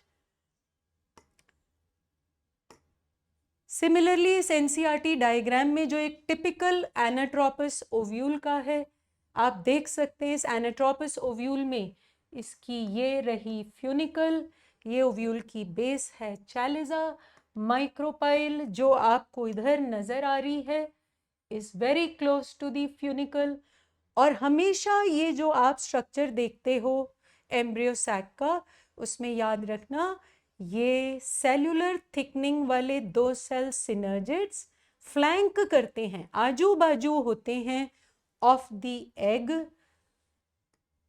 ये अपनी सेल्यूलर थिकनिंग्स के जरिए, अपने इस फिलीफॉर्म अपैरेटस के जरिए पॉलन ट्यूब की ग्रोथ को भी गाइड करते हैं, डायरेक्ट करते हैं। ओव्यूल के आसपास ये शॉक अब्जॉर्बर्स का भी काम करते हैं। ये 3 सेल्स वाला एग अपैरेटस हमेशा माइक्रोपाइलर पोल की तरफ होगा, क्योंकि it is through the micropyle that most plants की पॉलन ट्यूब एंटर करेगी मेल गैमीट्स को लेकर। ये 3 सेल्स जो चैलिजल पोल की तरफ हैं एंटीपोडल्स कहलाते हैं। ये 2 nuclei, polar nuclei central cell में n+n कंडीशन को डिपिक्ट करते हैं। हमसे अगर कोई पूछता है what is the ploidy of the embryo sac, the ploidy of the embryo sac is always said to be haploid. ये अलग बात है कि कभी कभी वो 2 पोलर न्यूक्लियाई फर्टिलाइजेशन से पहले आपस में फ्यूज कर जाएं तो एक डिप्लॉयड सेकेंडरी न्यूक्लियस बन सकता है। तो मैं यहीं पे आपसे अगर पूछूं एक प्री फर्टिलाइज्ड एम्ब्रियो सैक में, अभी उसमें फर्टिलाइजेशन नहीं हुई, एक प्री फर्टिलाइज्ड एम्ब्रियो सैक में कौन सा structure, which structure can be diploid or may be diploid, क्योंकि जनरली तो एम्ब्रियो सैक हैप्लॉइड ही बोला जाता है। तो अगर ऐसा पूछा जाए फर्टिलाइजेशन से पहले एम्ब्रियो सैक में कौन सा सेल डिप्लॉयड हो सकता है, तब हमारा आंसर सेकेंडरी न्यूक्लियस हो सकता है। पर अगर यही आपसे पूछा जाए पोस्ट फर्टिलाइज्ड, फर्टिलाइजेशन के बाद पोस्ट फर्टिलाइज्ड एम्ब्रियो सैक में कौन सा स्ट्रक्चर डिप्लॉयड हो सकता है, तो उसमें डिप्लॉयड स्ट्रक्चर जाइगोट होता है। तो हमारे कीवर्ड्स यहाँ पे बच्चे भूलेंगे नहीं, पोस्ट फर्टिलाइज्ड में diploid structure, post fertilized embryo sac का डिप्लॉयड स्ट्रक्चर डिप्लॉयड जाइगोट। अगर प्री फर्टिलाइज्ड में बाय चांस आपसे पूछा जाए तो कभी कभी दोनों पोलर न्यूक्लियाई फ्यूज करके एक डिप्लॉयड सेकेंडरी न्यूक्लियस बना सकते हैं। This happens in certain plants. अब अगले NCERT डायग्राम पे बेस्ड एक क्वेश्चन पे जा रहे हैं. फॉर्मेट क्वेश्चन का डिफरेंट, देखने में लेंदी लग रहा है पर क्वेश्चन इजी है if you can recognise the diagrams. आपको पहले डायग्राम में क्या दिखाया गया? एक एंथर जो फट रहा है, डिहाइस हो रहा है, ताकि वो अपनी पॉलन ग्रेन्स को क्या कर सके? डिस्पर्स्ड. तो diagram A is for a dehisced anther. मुझे दो ऑप्शंस में, सेकंड में और फोर्थ में, फर्स्ट देखिए ए इज डिहाइस्ड एंथर. मेरे दो ऑप्शंस नैरो डाउन हो चुके हैं. ए इज अ डिहाइस्ड एंथर, वो मुझे यहाँ भी मिला, यहाँ भी मिला. बी एक एनाट्रोपस ओव्यूल है जो हम अभी अभी देख के आए, वो मुझे ये मिला. C is a mature embryo sac जिसमें आपको 7 सेल्स और 8 न्यूक्लियाई दिख रहे हैं. यानी हमारा करेक्ट आंसर बड़ी easily, format different but the question is an easy question. The dehisced anther, B is the anatropous ovule and C is the mature embryo sac.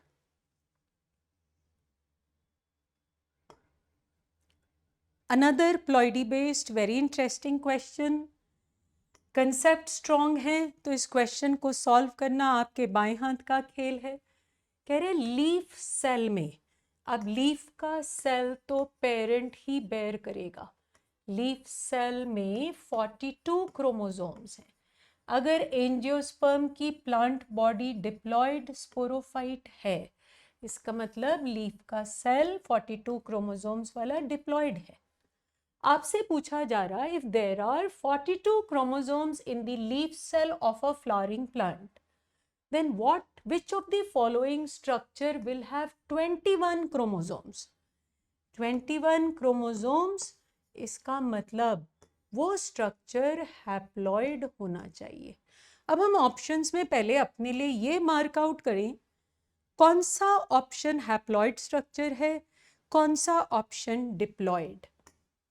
Megaspore mother cell तो diploid होता है, endosperm triploid होता है, root का cell diploid है और egg cell haploid. Following structure will have 21 chromosome. That structure has to be haploid. आपका correct answer है egg. The egg is haploid and it has 21 chromosome. अगर इसी सवाल में हमने आपसे पूछा होता किस स्ट्रक्चर में 63 क्रोमोसोम्स होंगे, तो ये भी आप इजीली सॉल्व कर सकते थे. हमें पता है हैप्लॉइड नंबर, क्रोमोसोम नंबर 21 है. ट्रिप्लॉइड होता है एंडोस्पर्म, उसकी क्रोमोसोम नंबर फिर कितनी होगी? 21 into 3, that is 63. Easy peasy, concept based but very simple question if you have understood the difference between the sporophytic and the gametophytic generation. Another very unusual question NEET 2024 पे. Chapter हमारा पूरा ही diagram से भरा पड़ा, कोई diagram ऐसी नहीं है लगभग जो नीट में ना आई हो. और यही एक बड़ी इंटरेस्टिंग डायग्राम पे क्वेश्चन बन गया जिसमें एक फिगर NCERT की ही ली गई, क्रॉप करी हुई साइड वाली फिगर ली गई और पूछा गया आपको बताना है correct description about the given figure.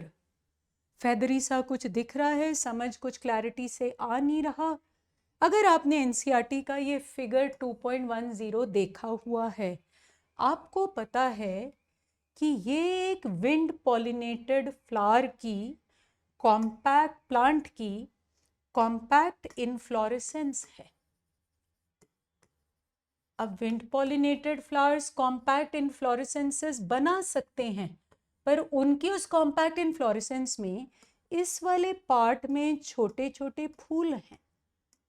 अब फूल बहुत छोटे हैं विंड पॉलिनेटेड फ्लावर के, प्लांट के, नज़र किसी को आने नहीं, पर पॉलन ग्रेन को डिस्पर्स करने के लिए इसने ये जो स्ट्रक्चर्स आपको दिख रहे हैं इतने सारे, इसने बनाए well exposed stamens.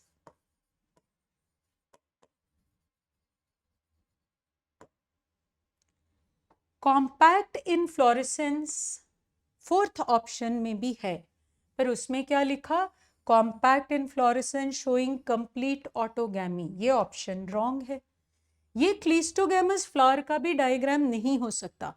क्लीस्टोगैमस flowers NCERT की डायग्राम में वायला के हैं, कॉमेलाइना के हैं, ये उनमें से किसी का डायग्राम नहीं है।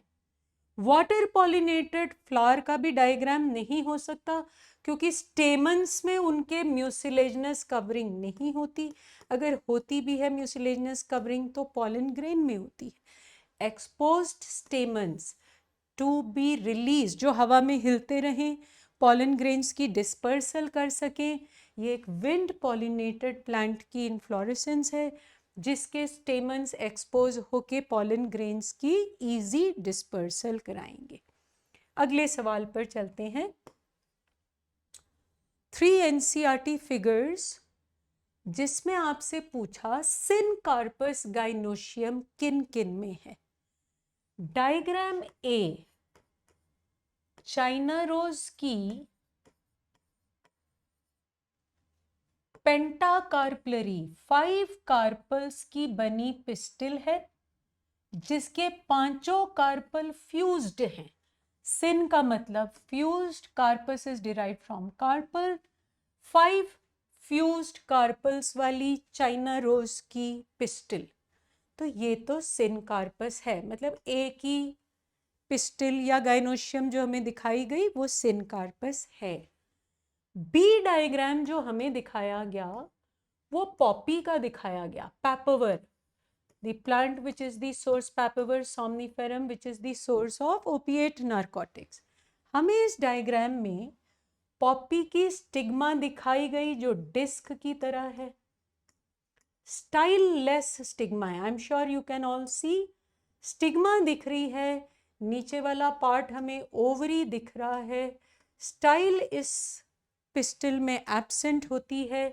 ये मल्टी कार्पलरी सिनकार्पस गाइनोशियम, सारे कार्पल्स फ्यूज होके एक पिस्टिल्स बना रहे। डायग्राम सी जो हमें दिखाई गई एनसीईआरटी की डायग्राम, ये मिशेलिया नाम के प्लांट की है। इसमें इंडिविजुअल कार्पल्स, ये एक कार्पल इसने अपनी पिस्टिल बनाई, this is another, this is third, pistils एक दूसरे के साथ फ्यूज नहीं कर रहे। फ्री कार्पल्स वाली इस गाइनोशियम को एपोकार्पस गाइनोशियम बोला जाता है। सिंबॉलिकली हम इसे रिप्रेजेंट करते हैं, आप इनफाइनाइट कार्पल्स का सिंबल डालें, ब्रैकेट आप वहां पे ना बनाएं। तो 2 प्लांट्स इस डायग्राम में सिनकार्पस गाइनोशियम वाले हैं, ए एंड बी, क्योंकि सी की गाइनोशियम एपोकार्पस कंडीशन को डिपिक्ट कर रही है।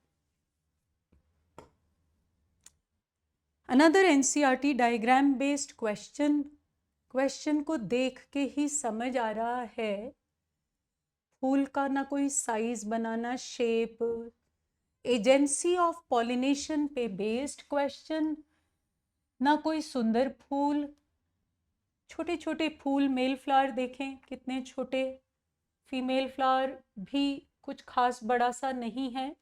एजेंसी ऑफ पॉलिनेशन, अगर आप इस डायग्राम को आइडेंटिफाई करते हैं, ये डायग्राम वैलिसनेरिया नाम के प्लांट की है। प्लांट वैलिसनेरिया डायोशियस होता है, इसका मेल प्लांट अलग होता है, पानी में नीचे रूटेड, फीमेल प्लांट भी अलग होता है। मेल प्लांट की इन्फ्लोरेसेंस होती है स्पैडिक्स, उसकी इन्फ्लोरेसेंस से रिलीज होते हैं मेल फ्लावर्स जो पानी की सरफेस पे आके फ्लोट करते हैं।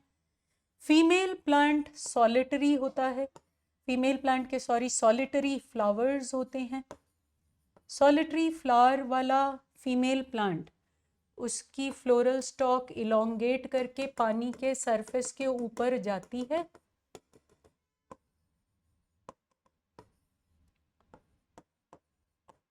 पानी की सरफेस के ऊपर फीमेल फ्लावर, पानी की सरफेस पे फ्लोट कर रहे होते मेल फ्लावर्स, एक दूसरे से टक्कर होने पर स्टेमन से पॉलन ग्रेन स्टिग्मा पर डिपॉजिट हो जाती है। पानी के सरफेस के ऊपर आकर के पॉलिनेशन करवाई फीमेल फ्लावर ने, हम इसे एपीहाइड्रोफिली की एग्जाम्पल मानते हैं। तो ये अनीमोफिली इन ग्रासेस का तो केस है ही नहीं, first option is out. Entomophily viola में वैसे भी नहीं होनी थी, वायला के फूल क्लीस्टोगैमस होते हैं, उसमें ऑटोगैमी होती है, सेल्फ पॉलिनेशन, तो ये option is also wrong. Hydrophily lotus में नहीं होती, लोटस के फूल पानी के सरफेस के ऊपर और बहुत ही अट्रैक्टिव फ्लावर्स होते हैं, अट्रैक्टिव फ्लावर्स वाले प्लांट्स में हाइड्रोफिली नहीं हो सकती, और वो भी अगर वो पानी की सरफेस के ऊपर इमर्ज कर रहे हैं। वाटर लिली, वाटर हाइसिंथ और लोटस जैसे प्लांट्स में, जबकि ये पानी में ही उगते हैं, एजेंसी ऑफ पॉलिनेशन वाटर नहीं होता, तो this option is also wrong. Our correct answer is 2. Vallisneria, showing a special type of hydrophily that is above the surface of water, which is referred to as epihydrophily. अब हमारा next question, relation भी हमारी बन जाएगी इस question में previous के साथ। आपको करेक्ट स्टेटमेंट्स को आइडेंटिफाई करना है। वैलिस्नेरिया आप अभी अभी देख के आए हो, नीट 2024 का ये क्वेश्चन पहली स्टेटमेंट में ही बोल रहा है, flowers of vallisneria are colourful and produce nectar. Abiotic agency, water से पॉलिनेट होने वाले वैलिस्नेरिया के फूल हमने अभी अभी देखे, छोटे छोटे अनअट्रैक्टिव फ्लावर्स थे, उनमें पॉलिनेशन की एजेंसी वाटर थी, उनमें पॉलिनेशन की एजेंसी वाटर थी। Above the level of water आकर के फीमेल प्लांट ने पॉलिनेशन करी। Such flowers do not have to give any rewards to their pollinators, क्योंकि पॉलिनेटर कोई लिविंग पॉलिनेटर नहीं है। विंड एंड वाटर जैसे केसेस में जब पॉलिनेशन करवा रही है विंड और water, there are no floral rewards which are required in return of pollination. तो फर्स्ट स्टेटमेंट तो गलत है। Second statement, flowers of water lily are not pollinated by water. Water lily के फूल खुशबूदार, वाटर के लेवल के ऊपर, इनको वाटर नहीं पॉलिनेट करता, इन्हें या तो इंसेक्ट पॉलिनेट करता है, और अगर इंसेक्ट नहीं तो कभी कभार विंड कर जाएगी, generally insects. Most water pollinated species में जिनकी पॉलन ग्रेन पानी में ही रिलीज हो जाती है, अब वो पॉलन ग्रेन आसानी से गीली होके गल सकती है। ये बचाने के लिए कि पॉलन ग्रेन गीली ना हो, गले ना, उनके ऊपर म्यूसिलेज की कवरिंग होती है ताकि वो पोलन ग्रेन्स प्रोटेक्टेड रहें फ्रॉम वेटिंग, फ्रॉम डिके। तो ये वाली स्टेटमेंट भी सही है। Third statement is correct. Now we come to the fourth statement, that is D. Pollen grains of some hydrophytes long and ribbon like होती हैं। ये अक्सर सी ग्रासेस में होता है, इनकी पोलन ग्रेन लंबी, रिबन लाइक, स्टिग्मा के कांटेक्ट में आते ही उसके चारों तरफ कॉइल कर जाती है। तो ये स्टेटमेंट भी एनसीईआरटी की स्टेटमेंट और करेक्ट स्टेटमेंट है। और कुछ हाइड्रोफाइट्स में, पानी में रहने वाले प्लांट्स में, पोलन ग्रेन्स पानी के अंदर ही एक पर्टिकुलर लेवल पे वाटर के जरिए पैसिवली कैरी होती हैं। Again seen in some marine sea grasses, ऐसा उनकी पोलन ग्रेन्स शो करती हैं। इसका मतलब 4 statements NCERT statements all correct, पर फर्स्ट स्टेटमेंट जो एनसीईआरटी ने पहले ही अपने डायग्राम में एपीहाइड्रोफिली में दिखा दिया, वो रॉन्ग। तो हमसे पूछा गया select the set of correct statements, A को छोड़ के सभी करेक्ट हैं। तो our answer is B, C, D and E only. Monoecious और डायोशियस प्लांट्स पर बेस्ड एक स्टेटमेंट वाला क्वेश्चन। उससे पहले कि हम क्वेश्चन को पढ़ें, हम एक मोनोशियस प्लांट को और डायोशियस को समझ लेते हैं। मोनो का मतलब ही होता है सिंगल, एक ही प्लांट बॉडी पर मेल और फीमेल फ्लावर्स आपको दिख रहे हैं। इसका मतलब एक मोनोशियस प्लांट में ऑटोगैमी तो हो नहीं सकती। ऑटोगैमी इज नॉट पॉसिबल, क्योंकि ऑटोगैमी के लिए हमें चाहिए होता है बाइसेक्सुअल फ्लावर। एक ही फूल की पोलन ग्रेन उसी फूल की स्टिग्मा पर फॉल करनी चाहिए, लैंड करनी चाहिए। ऑटोगैमी नहीं हो सकती, पर मेल फ्लावर्स की पॉलन नेबरिंग फीमेल फ्लावर्स पर तो लैंड कर ही सकती हैं। तो ऑटोगैमी तो पॉसिबल नहीं है, पर गीटोनोगैमी पॉसिबल है, ऐसा मोनोशियस प्लांट्स में। अब हम बात करते हैं डायोशियस प्लांट्स की। और मोनोशियस प्लांट्स में आपने जरूर एग्जाम्पल्स पढ़े हैं मेज के और कैस्टर जैसे प्लांट्स के। अब हम एक डायोशियस प्लांट की बात करते हैं। डायोशियस प्लांट में डाई का मतलब ही होता है टू डिफरेंट प्लांट बॉडीज हैं। एक प्लांट को हम मेल प्लांट बोल रहे हैं, एक प्लांट को हम फीमेल प्लांट बोल रहे हैं। मेल प्लांट के ऊपर मेल फ्लावर्स हैं, female plant is bearing the female flowers, जैसे मलबरी में, जैसे पपाया में ऐसा ही होता है। तभी जब हम पपाया के पौधे लगाते भी हैं, 6, 7, 8 पौधे इकट्ठे लगाते हैं, कोई मेल होगा कोई फीमेल होगा, और मेल फ्लावर्स की पॉलन ग्रेन फीमेल फ्लावर्स पे जाएगी ऑन अ डिफरेंट प्लांट। अगर देखा जाए तो इस केस में ऑटोगैमी का तो सवाल ही नहीं है, क्योंकि फ्लावर्स ही यूनिसेक्सुअल हैं। गीटोनोगैमी भी नहीं हो रही, क्योंकि प्लांट्स ही अलग हैं। तो इस केस में अगर हो रही है तो टिपिकली इस केस में हो रही है xenogamy, which is nothing but cross pollination. यानी क्रॉस पॉलिनेशन के लिए one of the best devices is, जिसे हम आउटब्रीडिंग डिवाइस भी कहते हैं, the plants can be dioecious. Dioecious या डायोशियस कंडीशन ऑटोगैमी को भी रोक देती है, गीटोनोगैमी को भी रोक देती है, क्रॉस पॉलिनेशन लास्ट रिजॉर्ट रह जाती है, और इसी कारण ऐसे प्लांट्स में वेरिएशंस आने की संभावना भी कई गुनी बढ़ जाती है। तो अब हम प्रीवियस पेज पे इस क्वेश्चन की स्टेटमेंट्स को स्टडी करेंगे। क्वेश्चन की स्टेटमेंट 1 कह रही है मोनोशियस प्लांट स्पीशीज में, जैसे कि कैस्टर और मेज में, autogamy can be prevented but not गीटोनोगैमी।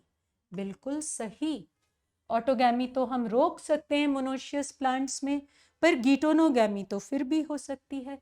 Dioecious plant species जैसे कि पपाया में हम ऑटोगैमी को भी रोक रहे हैं और गीटोनोगैमी को भी रोक रहे हैं, सिर्फ उनमें क्या होगी, क्रॉस पॉलिनेशन। इसका मतलब both statement 1 and 2 are correct.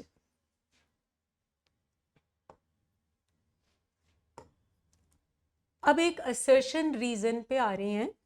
Pollination क्योंकि हमारे इस चैप्टर का एक बहुत ही इंपॉर्टेंट पार्ट माना जाता है, उसी पर बेस्ड एक असर्शन रीजन है जो बोल रहा असर्शन में यूनिसेक्सुअलिटी यानी यूनिसेक्सुअल फ्लावर्स बनाना और सेल्फ इनकम्पैटिबिलिटी ऐसी डिवाइसेस हैं जो प्रमोट करती हैं सेल्फ पॉलिनेशन को। यहीं पे कुछ गड़बड़ लग रही है। जब यूनिसेक्सुअलिटी होती है तो यूनिसेक्सुअल फ्लावर्स बनाना, एक प्लांट यूनिसेक्सुअल फ्लावर्स तभी बनाता है जब वो ऑटोगैमी को रोकना चाहता है, जब वो सेल्फ पॉलिनेशन को रोकना चाहता है, चेक करना चाहता है और एनकरेज करना चाहता है क्रॉस पॉलिनेशन को। यूनिसेक्सुअलिटी तो प्रमोट करती है क्रॉस पॉलिनेशन को। बढ़िया हो अगर यूनिसेक्सुअल फ्लावर्स 2 अलग प्लांट बॉडीज पर पाए जाएं, जैसे अभी अभी हमने डायोशियस कंडीशन में देखा। असर्शन कह रही है यूनिसेक्सुअलिटी एक डिवाइस है जो प्रमोट कर रही है सेल्फ पॉलिनेशन को और डिस्करेज कर रही है क्रॉस पॉलिनेशन को। बिल्कुल गलत। सिमिलरली सेल्फ इनकम्पैटिबिलिटी, अपनी ही पोलन को अपना ही पिस्टल रिजेक्ट कर दे, ये भी तो एक ऐसी डिवाइस है जो चेक कर रही है सेल्फ पॉलिनेशन को और प्रमोट कर रही है क्रॉस पॉलिनेशन को। असर्शन ही गलत है, असर्शन में ही उल्टा लिखा हुआ है। ये दोनों डिवाइसेस जेनेटिक मैकेनिज्म्स होती हैं जो प्रमोट करती हैं क्रॉस पॉलिनेशन को, यानी डिस्करेज की वजह से ये गलत। ये प्रमोट क्रॉस पॉलिनेशन को करती हैं, डिस्करेज करती हैं सेल्फ पॉलिनेशन को। Assertion is false. हम तो सीधे आंसर पे आ गए, दैट इज 4। फिर भी रीजन वाली स्टेटमेंट पढ़ने में हमारा कुछ जाता थोड़ी है। Majority of flowering plants produced imperfect flowers. Imperfect का मतलब होता है यूनिसेक्सुअल। गलत। Majority of flowering plants bisexual flowers बनाते हैं। उनकी pollen grains are likely to come in contact with stigma of same flower। दोनों बातें ऑपोजिट लिखी हुई। अगर यूनिसेक्सुअल फ्लावर बनाते हैं, जो कि नहीं बनाते मेजॉरिटी ऑफ फ्लावरिंग प्लांट्स, तो उनकी पोलन ग्रेन उनके स्टिग्मा के कांटेक्ट में आ ही नहीं सकती, क्योंकि उस एक फूल में स्टेमन और पिस्टल दोनों ही नहीं। रीजन की दोनों बातें गलत। असर्शन हमारा फॉल्स। हमें आंसर ऑलरेडी मिल चुका, दैट इज ऑप्शन 4। अगले सवाल को देखते हैं। कौन सी स्टेटमेंट इनकरेक्ट है रिगार्डिंग डबल फर्टिलाइजेशन? राइट। अगर हम डबल फर्टिलाइजेशन की बात करते हैं, पहले हम डबल फर्टिलाइजेशन को ब्रीफली कॉम्पैक्ट वे में समझ लेते हैं। डबल फर्टिलाइजेशन एक ऐसा इवेंट है जो सिर्फ एंजियोस्पर्म्स में पाया जाता है। उनकी पॉलन ट्यूब में 2 मेल गमीट्स होते हैं। तो फर्स्ट एक्ट ऑफ फर्टिलाइजेशन में एक haploid male gamete haploid egg के साथ फ्यूज करता है। हम इस फर्स्ट एक्ट को सिनगैमी बोलते हैं। इसका प्रोडक्ट डिप्लॉयड जाइगोट होता है जो बाद में एम्ब्रियो बनाएगा। दूसरी पोलन ग्रेन सेकेंड एक्ट में इन्वॉल्व होती है, क्योंकि 2 मेल गमीट्स हैं इन अ पोलन ट्यूब। दूसरा male gamete 2 haploid polar nuclei के साथ फ्यूज करता है। ये देखिए 3 न्यूक्लियाई की fusion, act is called triple fusion. It produces the triploid primary endosperm nucleus. और अब उस सेंट्रल सेल का हमने नाम बदल दिया। सेंट्रल सेल का अब नाम डल चुका है primary endosperm cell. This is double fertilization. Double बोलने की वजह, both male gametes of the pollen tube are functional. One fertilizes the egg in the embryo sac, the other fertilizes the 2 haploid polar nuclei। अब यहाँ भी sequence है। पहला act हमेशा syngamy होगा। सिनगैमी होने के बाद दूसरा एक्ट ट्रिपल फ्यूजन का, जिससे पेन बनेगा इन दी पैक, और फिर पैक डिवाइड करता जाएगा, थोड़ा सा एंडोस्पर्म तैयार हो जाएगा। उसके बाद जाइगोट की डिविजन्स होंगी to produce the embryo. NCERT के इस डायग्राम में भी डबल फर्टिलाइजेशन बड़ी क्लियरली दिख रही है। ये रहे 2 male gametes. One of the male gametes is here, the other male gamete is here। ये वाला मेल गमीट, एक मेल गमीट सिनर्जिड में, ये देखिए आपको यहाँ पोलन ट्यूब भी दिख रही है। Everybody can see the pollen tube. वो ऑलरेडी बर्स्ट हो चुकी है, उसके 2 मेल गमीट्स डिस्चार्ज हो चुके हैं। ये हुआ एक सिनर्जिड में जो ऑलरेडी थोड़ा डिजेनरेट कर रहा था। तो डिजेनरेटिंग सिनर्जिड में पोलन ट्यूब ने एंट्री करी। उस सिनर्जिड में जाके पोलन ट्यूब बर्स्ट हो चुकी है। उसने दोनों मेल गमीट्स को रिलीज किया। 2 mail gametes visible in the NCERT diagram here. अब एक मेल गमीट, पहला मेल गमीट फ्यूज कर रहा है एग के साथ। ये देखिए एग के साथ एक मेल गमीट की फ्यूजन हो रही। This is the first act. इसे हम बोलते हैं सिनगैमी। जब इस एक्ट से जाइगोट बन जाएगा तब दूसरा मेल गमीट, ये देखिए पोलर न्यूक्लियाई की तरफ बढ़ता हुआ दूसरा male gamete, second act of fertilisation. तो 2 acts of fertilization shown in this NCERT diagram, इसे ही हम डबल फर्टिलाइजेशन बोलते हैं, जो एंजियोस्पर्म्स में एक यूनिक इवेंट है. अब प्रीवियस पेज पर 4 स्टेटमेंट्स हैं रिगार्डिंग डबल फर्टिलाइजेशन. चुननी है हमें, ढूंढनी है इनकरेक्ट वाली. 1 male gamete moves towards the egg cell and fuses with its nucleus, completing syngamy. ये हम अभी अभी पढ़ के आए. This is correct. This is the first act of fertilization. The other male gamete, second option, the other male gamete fuses with the 2 polar nuclei located in the central cell to produce a triploid pen. The second act of fertilization, which is called triple fusion, ये भी सही. Central cell triple fusion के बाद embryo बनाता है. नहीं जी, zygote embryo बनाता है. सेंट्रल सेल तो बाद में पेक कहलाता है, और पेक जिसके अंदर है पेन, वो डिवाइड करके एंडोस्पर्म बनाता है. तो इसका मतलब थर्ड ऑप्शन एक बार फिर से देखते हैं. Central cell after triple fusion forms embryo, wrong. Zygote develops into embryo, wrong. हमें इनकरेक्ट तो मिल गया, पर फोर्थ स्टेटमेंट भी हमेशा पढ़नी चाहिए. This event is unique to flowering plants, ये करेक्ट.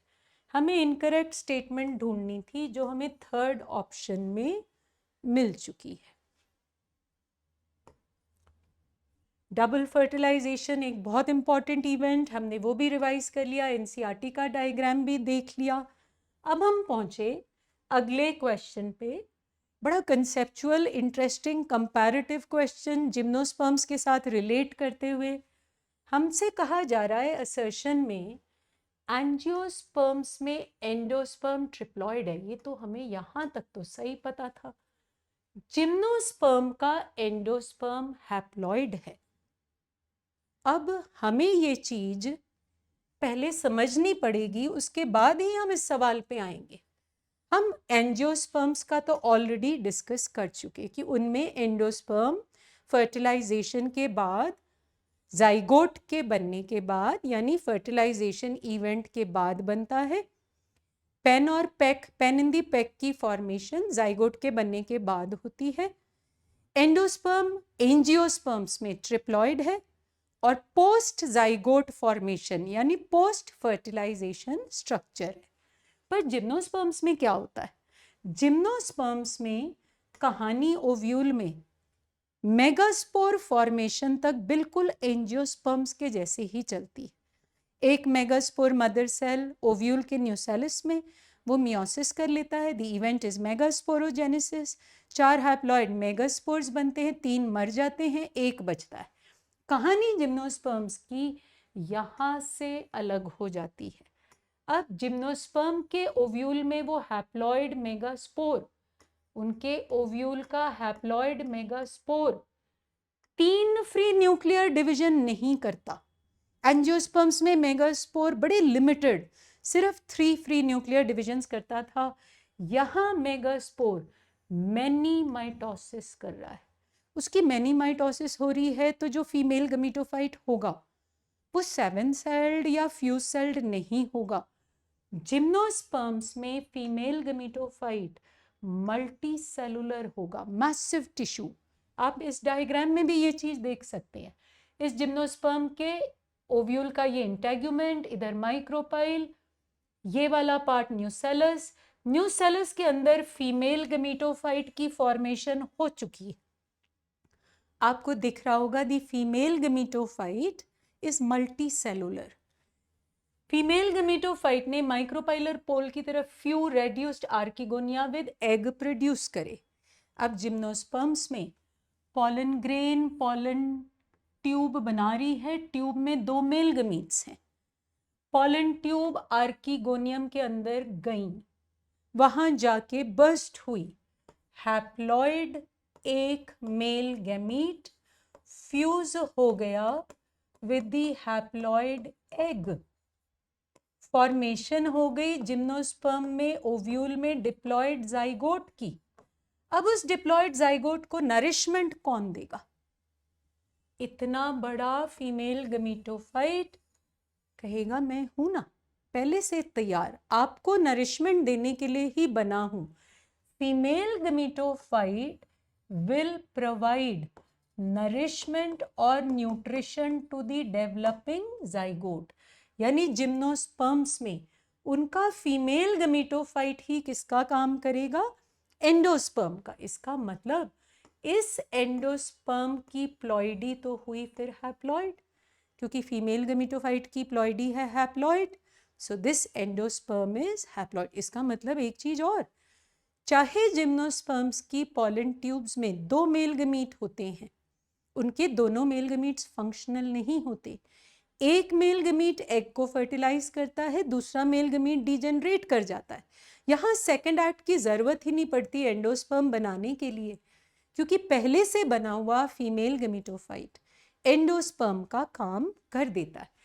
इसका मतलब अगर हम समराइज करें तो एंडोस्पर्म वर्ड में ही, स्पर्म का मतलब होता है सीड, एंडो का मतलब होता है इनसाइड, इनसाइड सीड एंडोस्पर्म तो सभी सीड प्लांट्स में है, जिम्नोस्पर्म में भी है और एंजियोस्पर्म में भी है।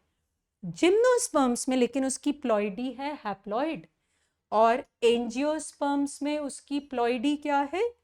एंजियोस्पर्म्स में उसकी प्लॉइडी है ट्रिप्लॉइड। एक तो प्लॉइडी का बहुत बड़ा डिफरेंस, और दूसरा डिफरेंस जिम्नोस्पर्म्स में तो जाइगोट के बनने से पहले ही एंडोस्पर्म तैयार था, क्योंकि वो एंडोस्पर्म और कोई नहीं, it was the multi cellular female gametophyte which serves as या फंक्शंस एज दी एंडोस्पर्म, यानी वो फर्टिलाइजेशन से पहले ही तैयार जाइगोट को न्यूट्रिशन देने के लिए उसकी इंतजार कर रहा था। वेराज एंजियोस्पर्म्स में जाइगोट के बनने के बाद सेकंड एक्ट के जरिए एंडोस्पर्म की फॉर्मेशन इनिशिएट की जाती है। जब पेन पैक में बन जाता है, वो डिवाइड करके एंडोस्पर्म बनाता है। थोड़ा सा एंडोस्पर्म बनने के बाद न्यूट्रिटिव टिश्यू थोड़ा सा तैयार हो जाए, उसके बाद न्यूट्रिशन जाइगोट को दी जा सकती है for the formation of the embryo. अब हम सवाल पे जाकर के, एक्सप्लेनेशन मैंने आपको पहले दी, अब हम सवाल को सॉल्व करेंगे। हमारा सवाल कह रहा in angiosperms the endosperm is triploid, this is correct, while in gymnosperms endosperm is haploid, यानी हमारी असर्शन तो करेक्ट है। रीजन में लिखा in angiosperms endosperm is formed before fertilisation, गलत। एंजियोस्पर्म्स में एंडोस्पर्म पोस्ट फर्टिलाइजेशन स्ट्रक्चर है, और जिम्नोस्पर्म्स में वो आफ्टर फर्टिलाइजेशन बन रहा, ये भी गलत। असर्शन इज ट्रू, देखिए हमें ढूंढना है assertion is true but reason is false. पहली ऑप्शन कह रही है असर्शन एंड रीजन ट्रू है पर रीजन करेक्ट एक्सप्लेनेशन है, ये तो हो नहीं सकता। Assertion and reason true but the reason is not the correct explanation, wrong. Assertion true है, रीजन फॉल्स है, आंसर हमारा 3 है। तो एक कंपैरेटिव हमने यहाँ पर जिम्नोस्पर्म के ओव्यूल को भी साथ साथ रिवाइज कर लिया। अब हम जा रहे हैं अगले क्वेश्चन पे। एनसीईआरटी का एक डायग्राम, एक सीड का डायग्राम। सबसे पहले तो अगर हम पहचान लें कि ये सीड है किसका, study the following diagram, which structure is not found in the plant seed shown below. ये सीड कैस्टर का सीड है, कैस्टर जिसका साइंटिफिक नेम रिसिनस कम्युनिस होता। इस सीड में कुछ स्ट्रक्चर्स दिखाए गए हैं, और ये डायग्राम एनसीईआरटी वाली, चाहे हर पार्ट की लेबलिंग आपको नहीं भी दे रही, हम आपके साथ हर पार्ट की लेबलिंग डिस्कस करेंगे। कैस्टर की सीड का ब्राउनिश से कलर का सीड कोट होता है, टेस्टा, आउटर सीड कोट ही हमें दिखता है। सीड कोट से अंदर इस सीड में न्यूसेलस के कुछ रेमनेंट्स भी होते हैं। न्यूसेलस के रेमनेंट्स या बचा खुचा थोड़ा सा न्यूसेलस पेरिस्पर्म कहलाता है। डॉटेड पार्ट जो पेरिस्पर्म से अंदर है वो एक एंडोस्पर्म टिश्यू है। उसके अंदर आपको दिखाया पत्तेदार सा स्ट्रक्चर, उसका लीफी कॉटिलिडन, और क्योंकि कैस्टर एक डाइकॉट है, इट इज अ डाइकॉट, तो number of cotyledons is 2। Unique बात यह है कि कैस्टर एक डाइकॉट है। डाइकॉट होते हुए भी उसके सीड में रेसिडुअल एंडोस्पर्म है। It means castor becomes an exceptional dicot जिसका सीड एंडोस्पर्मिक या एल्ब्यूमिनस है। अक्सर डाइकॉट सीड्स, जैसे आप लेग्यूम्स के सीड्स देख लो, राजमा के, चने का सीड +1 की एनसीईआरटी के डायग्राम में, मॉर्फोलॉजी में, dicot seeds generally non endospermic होते हैं। यानी कैस्टर इस मायने में भी एक एक्सेप्शन बना कि वो डाइकॉट होते हुए भी एंडोस्पर्मिक सीड बना रहा है। 2 लीफी कॉटिलिडन्स, यहां पर दिखाया इसका एम्ब्रियोनल एक्सिस। एम्ब्रियोनल एक्सिस का सबसे निचला हिस्सा उसकी रूट टिप है, रूट टिप से थोड़ा ऊपर उसकी हाइपोकॉटिलर एक्सिस। ये नीचे कुछ स्पॉन्जी सा स्ट्रक्चर भी बना जो एनसीईआरटी लेबल नहीं करती।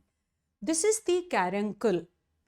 कैरंकल एक्चुअली सीड तो ओव्यूल था, ओव्यूल की आउटर इंटेग्यूमेंट जो टेस्टा बन गई। कैरंकल इंटेग्यूमेंट्री आउटग्रोथ है, स्पॉन्जी सा इंटेग्यूमेंट्री आउटग्रोथ माइक्रोपाइलर रीजन में कैस्टर में देखा जाता है, और स्पॉन्जी से आउटग्रोथ को बोला जाता है कैरंकल।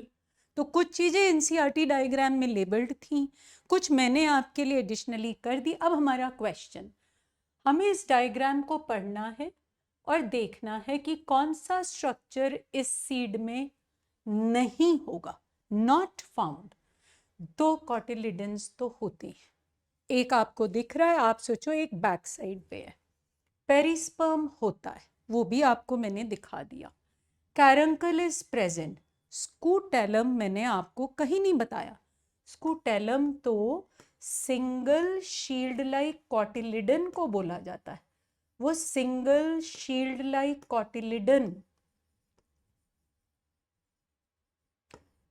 होता है in the case of members of the grass family such as maize, that is poaceae members. हमारा answer, not found structure in the castor seed is the scutellum. Related question, ताकि आप जो मेरे साथ पढ़ रहे हो, एक क्वेश्चन आप मेरे साथ सॉल्व करो, एक आप देखो आप खुद से भी कर पाओगे। ये एक मैच टाइप क्वेश्चन है। Nuclear endosperm, perispermic seed, scutellum और एपोमिक्सिस कॉलम 1 में है। कॉलम 2 के साथ मैच बनाना है। अब अभी हमने पढ़ा स्कूटेलम ग्रास फैमिली के मेंबर्स में, एक सेकेंड, स्कूटेलम ग्रास फैमिली के मेंबर्स जैसे कि मेज का शील्ड लाइक कॉटिलिडन है। पेरिस्पर्मिक सीड आप अभी कैस्टर में देख के आए।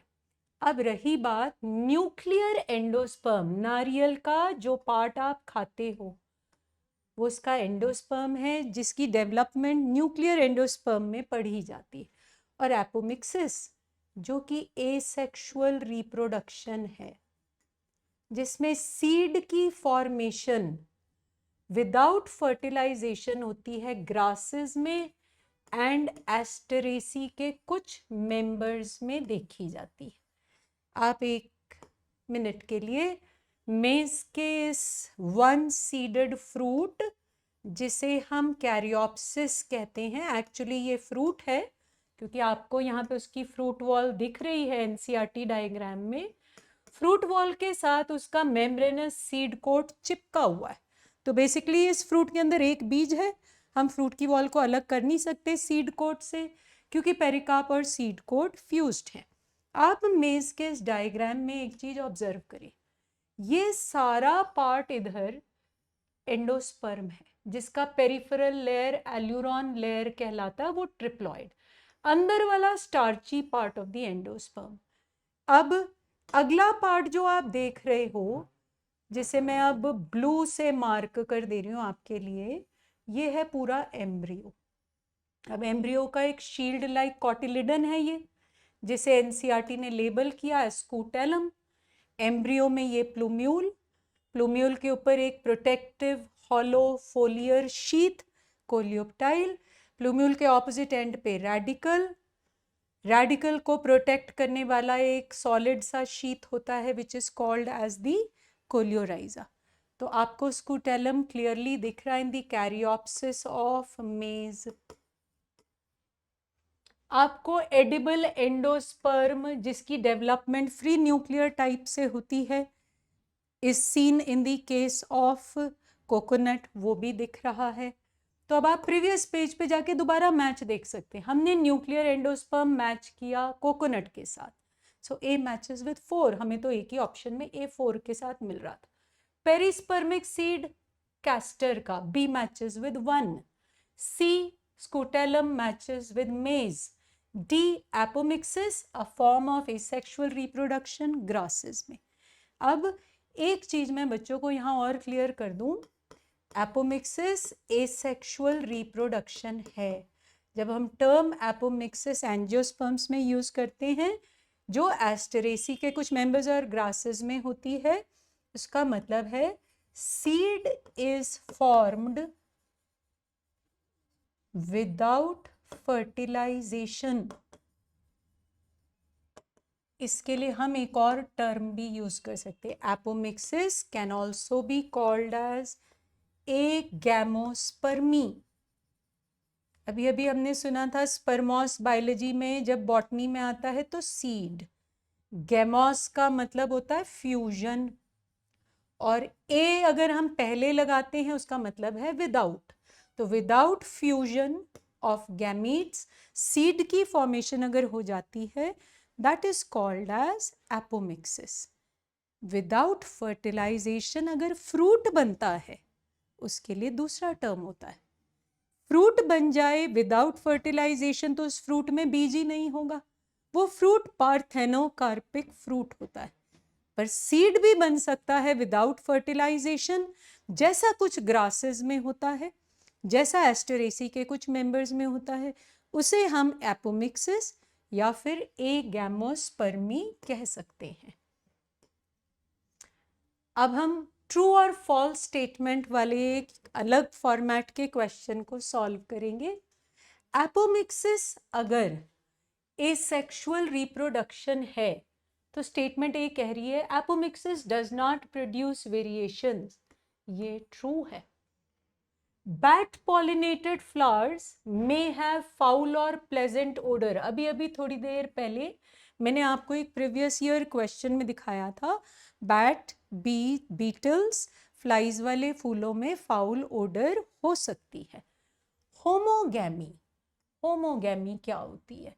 जब एंड्रोशियम और गाइनोशियम का मैचुरेशन टाइम सेम हो, परफेक्ट सिंक्रोनी हो, वो एक ही टाइम पे मैच्योर करें, इससे क्या प्रमोट होगा? एक फूल के एंड्रोशियम और गाइनोशियम एक ही टाइम पे मैच्योर हुए, यानी स्टिग्मा भी रिसेप्टिव, उसी वक्त पोलन रिलीज हो गई, this is going to favour autogamy.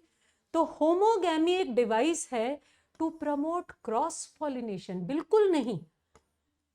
Homogamy एक डिवाइस है to promote self pollination, that is autogamy को प्रमोट करती है होमोगैमी। अगर अलग अलग टाइम पे मैच्योरेशन हो, एंड्रोशियम पहले मैच्योर हो जाए उस वक्त स्टिग्मा रिसेप्टिव ना हो, या स्टिग्मा पहले मैच्योर हो जाए और पोलन रिलीज बाद में हो रही हो या पहले हो जाए, यानी मैच्योरेशन टाइम अलग, तो होमोगैमी का ऑपोजिट होता है डाइकोगैमी। होमोगैमी जिधर प्रमोट कर रही है सेल्फ पॉलिनेशन को, डाइकोगैमी एक ऐसी डिवाइस है जो प्रमोट करेगी क्रॉस पॉलिनेशन को, यानी जो थर्ड स्टेटमेंट दी हुई है सी वो गलत है, it is a false statement. Statement C is false. A और बी हमें ट्रू मिल चुकी हैं। हम स्टेटमेंट डी पे जा रहे हैं, एमॉर्फोफैलस। आपने ये डायग्राम भी एनसीईआरटी वाली एमॉर्फोफैलस की देखी होगी। टॉलेस्ट फ्लावर एमॉर्फोफैलस, 6 फुट से ऊंचे कद वाले इन फूलों में पॉलिनेटर को एक खास रिवॉर्ड मिलता है। यूजुअल रिवॉर्ड तो पोलन ग्रेन और नेक्टर होते हैं, पर ये फूल अपने पॉलिनेटर को सेफ एग लेइंग स्पेस भी प्रोवाइड करता है, बिल्कुल जैसे फाइकस कैरिका, फिग, अंजीर के फूल या फिर युक्का के फूल भी पॉलिनेटर को safe egg laying spaces provide करते हैं। यानी ये स्टेटमेंट भी बिल्कुल ट्रू है। और बायोटिक एजेंसीज में सबसे कॉमन, बायोटिक एजेंसी यानी लिविंग एजेंसी जो पॉलिनेशन करती है, उसमें सबसे कॉमन एजेंसी होते हैं एनिमल्स। एनिमल्स में इंसेक्ट्स, और इंसेक्ट्स में सबसे डोमिनेंट वाली होती हैं बीज। तो हमारी पांचवी स्टेटमेंट भी ट्रू।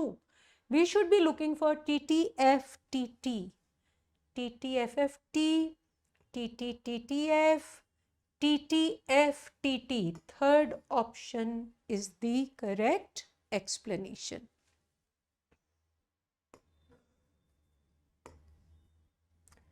नीट का ही एक पुराना सवाल, प्लांट पार्ट्स जिनमें 2 जेनरेशंस एक के अंदर एक बंद हैं, one with in the other, यानी उस प्लांट पार्ट में हैप्लॉइड जनरेशन भी मिलनी चाहिए हमें और डिप्लॉइड जनरेशन भी। इतनी रिवीजन करने के बाद पहले हम खुद ट्राई करते हैं इसको। पॉलन ग्रेन हैप्लॉइड होती हैं, एंथर तो डिप्लॉइड होता है, ये तो लग रहा है सही है। जर्मिनेटेड पॉलन ग्रेन हैप्लॉइड है, उसके दोनों मेल गमीट भी हैप्लॉइड, इसमें 2 जनरेशन एक के अंदर एक नहीं है, दोनों ही हैप्लॉइड जनरेशन को रिप्रेजेंट कर रही हैं। सीड डिप्लॉइड होता है, फ्रूट भी डिप्लॉइड, ये भी नहीं हो सकता क्योंकि देखो इसमें भी दोनों जनरेशंस डिप्लॉइड है। एम्ब्रियो सैक हैप्लॉइड होता है, ovule on the other hand diploid है, ये सही लग रही है। एक डायग्राम के थ्रू भी इसको हम लोग रिवाइज कर लेते हैं। आप एक ओव्यूल को देख रहे हैं, integuments nucellus diploid but the embryo sac is haploid, तो diploid generation is enclosing the haploid. एक डिहाइसिंग एंथर की NCERT diagram, wall layers diploid होती है, tapetum can be polyploid but wall layers generally diploid ही होती हैं, अंदर haploid pollen grains. यही हमने भी सॉल्व किया इस क्वेश्चन में। Pollen grain haploid inside the anther N2N, embryo sac inside the ovule N2N, so we need A and D. Correct option is 3.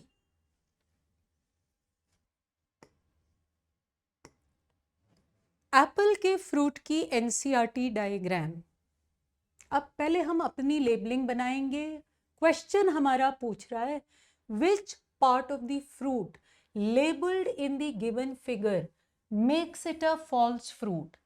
False fruit वो होता है जिसमें अदर देन ओवरी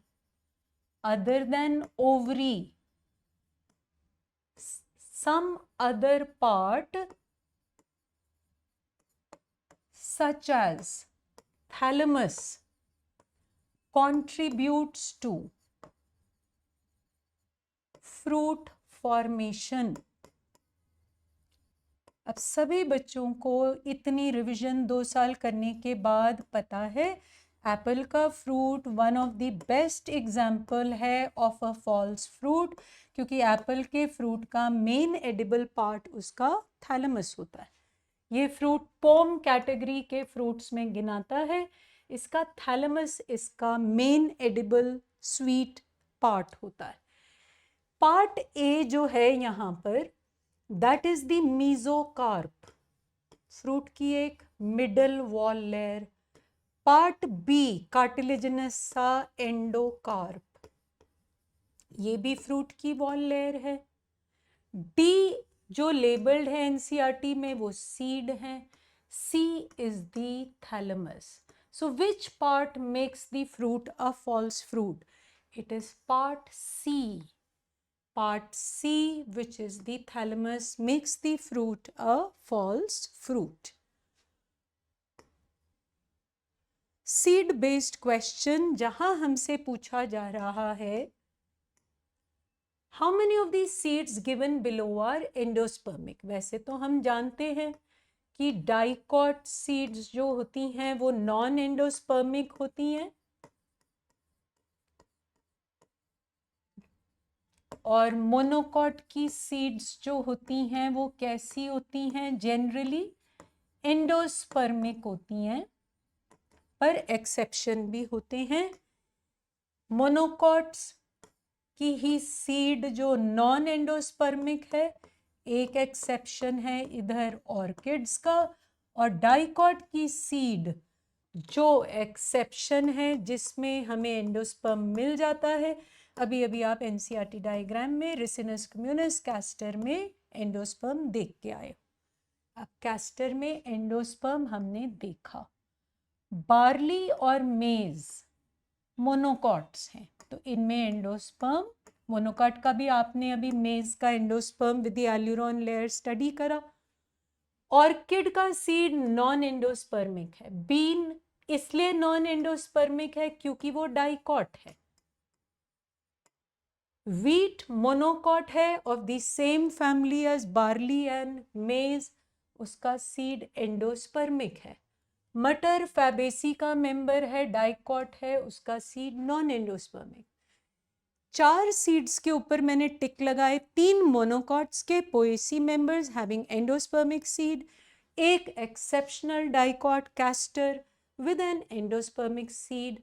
हमारा आंसर है फोर्थ, जहां 4 सीड्स आंसर में है which have endospermic seeds. अब इंटरेस्टिंग क्वेश्चन, हाइपोथेटिकल क्वेश्चन, 2-3 बार नीट में आया हुआ क्वेश्चन. हम नॉर्मली जब किसी प्लांट को, एंजियोस्पर्म प्लांट को स्टडी करते हैं, तब तो हम जानते हैं टिपिकल एंजियोस्पर्म में अगर हमसे जाइगोट और एंडोस्पर्म की प्लॉइडी पूछी जाती है तो हम बड़ी इजीली बोल देते हैं, हम पढ़ चुके already, zygote is diploid, endosperm is triploid. ये क्वेश्चन एक हाइपोथेटिकल क्वेश्चन है, तो इसको सॉल्व हम कैसे करेंगे? क्वेश्चन कह रहा है फीमेल प्लांट डिप्लॉइड है पर मेल प्लांट टेट्राप्लॉइड है. फीमेल प्लांट जो डिप्लॉइड है, अब हमसे उन्होंने एंडोस्पर्म की प्लॉइडी पूछी, और ये नॉर्मल केस में नहीं पूछा, ये एक हाइपोथेटिकल सिनेरियो बनाया गया टू चेक वेदर हम डबल फर्टिलाइजेशन के कंसेप्ट को करेक्टली अप्लाई कर सकते हैं कि नहीं. अगर फीमेल प्लांट डिप्लॉइड है, उसने मियोसिस करी होगी, उसका एग हैप्लॉइड होगा, उसके 2 पोलर न्यूक्लियाई भी होंगे, और उसके 2 पोलर न्यूक्लियाई भी दोनों N+N कंडीशन शो कर रहे होंगे उसके एम्ब्रियो सैक में. मेल प्लांट टेट्राप्लॉइड है, मियोसिस तो इसने भी करी, पर इसके 2 मेल गमीट्स, मेल गमीट 1, ये मैंने एक मेल गमीट बनाया, ये दूसरा मेल गमीट. अब इस बार मेल गमीट्स जो पॉलन ट्यूब में होंगे वो हैप्लॉइड नहीं होंगे. अगर मेल प्लांट की प्लॉइडी 4n है तो मियोसिस के बाद जो बनेगा वो हाफ होगा, which means the male gamete will be 2n, the other male gamete will also be 2n. अब एंडोस्पर्म बनाने के लिए ये दोनों पोलर न्यूक्लियाई के साथ एक मेल गमीट फ्यूज होगा. इसी को आप ट्रिपल फ्यूजन बोलोगे. जाइगोट बनाने के लिए एग फ्यूज हो जाएगा with the female gamete, male gamete, right. Two polar nuclei जब फ्यूज करेंगे मेल गमीट के साथ by the act of triple fusion, इस बार एंडोस्पर्म की प्लॉइडी ट्रिप्लॉइड नहीं होगी. The endosperm this time will be n plus n plus 2n. n plus n plus 2n. Endosperm 4n होगा. इसलिए हमारा answer ploidy of endosperm in such a hypothetical scenario will be tetraploid. zygote की अगर ploidy पूछी होती उन्होंने, तब हमारा आंसर होता haploid egg diploid mail gamete के साथ फ्यूज करेगा, ये एक्ट कहलाएगा सिनगैमी.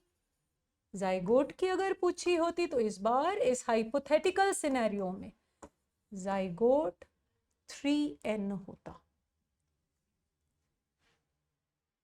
तो एक अच्छी revision using maximum NCERT diagrams हमने इस चैप्टर की आपके लिए प्रेजेंट करी. बच्चे सब जो हमारे साथ जुड़ रहे हैं, आप सबको बहुत सारी blessings. Keep up the hard work, cheer yourself up every day when you work hard. NEET दूर नहीं, पर फतेह आपकी ही होगी. Do well and God bless you all.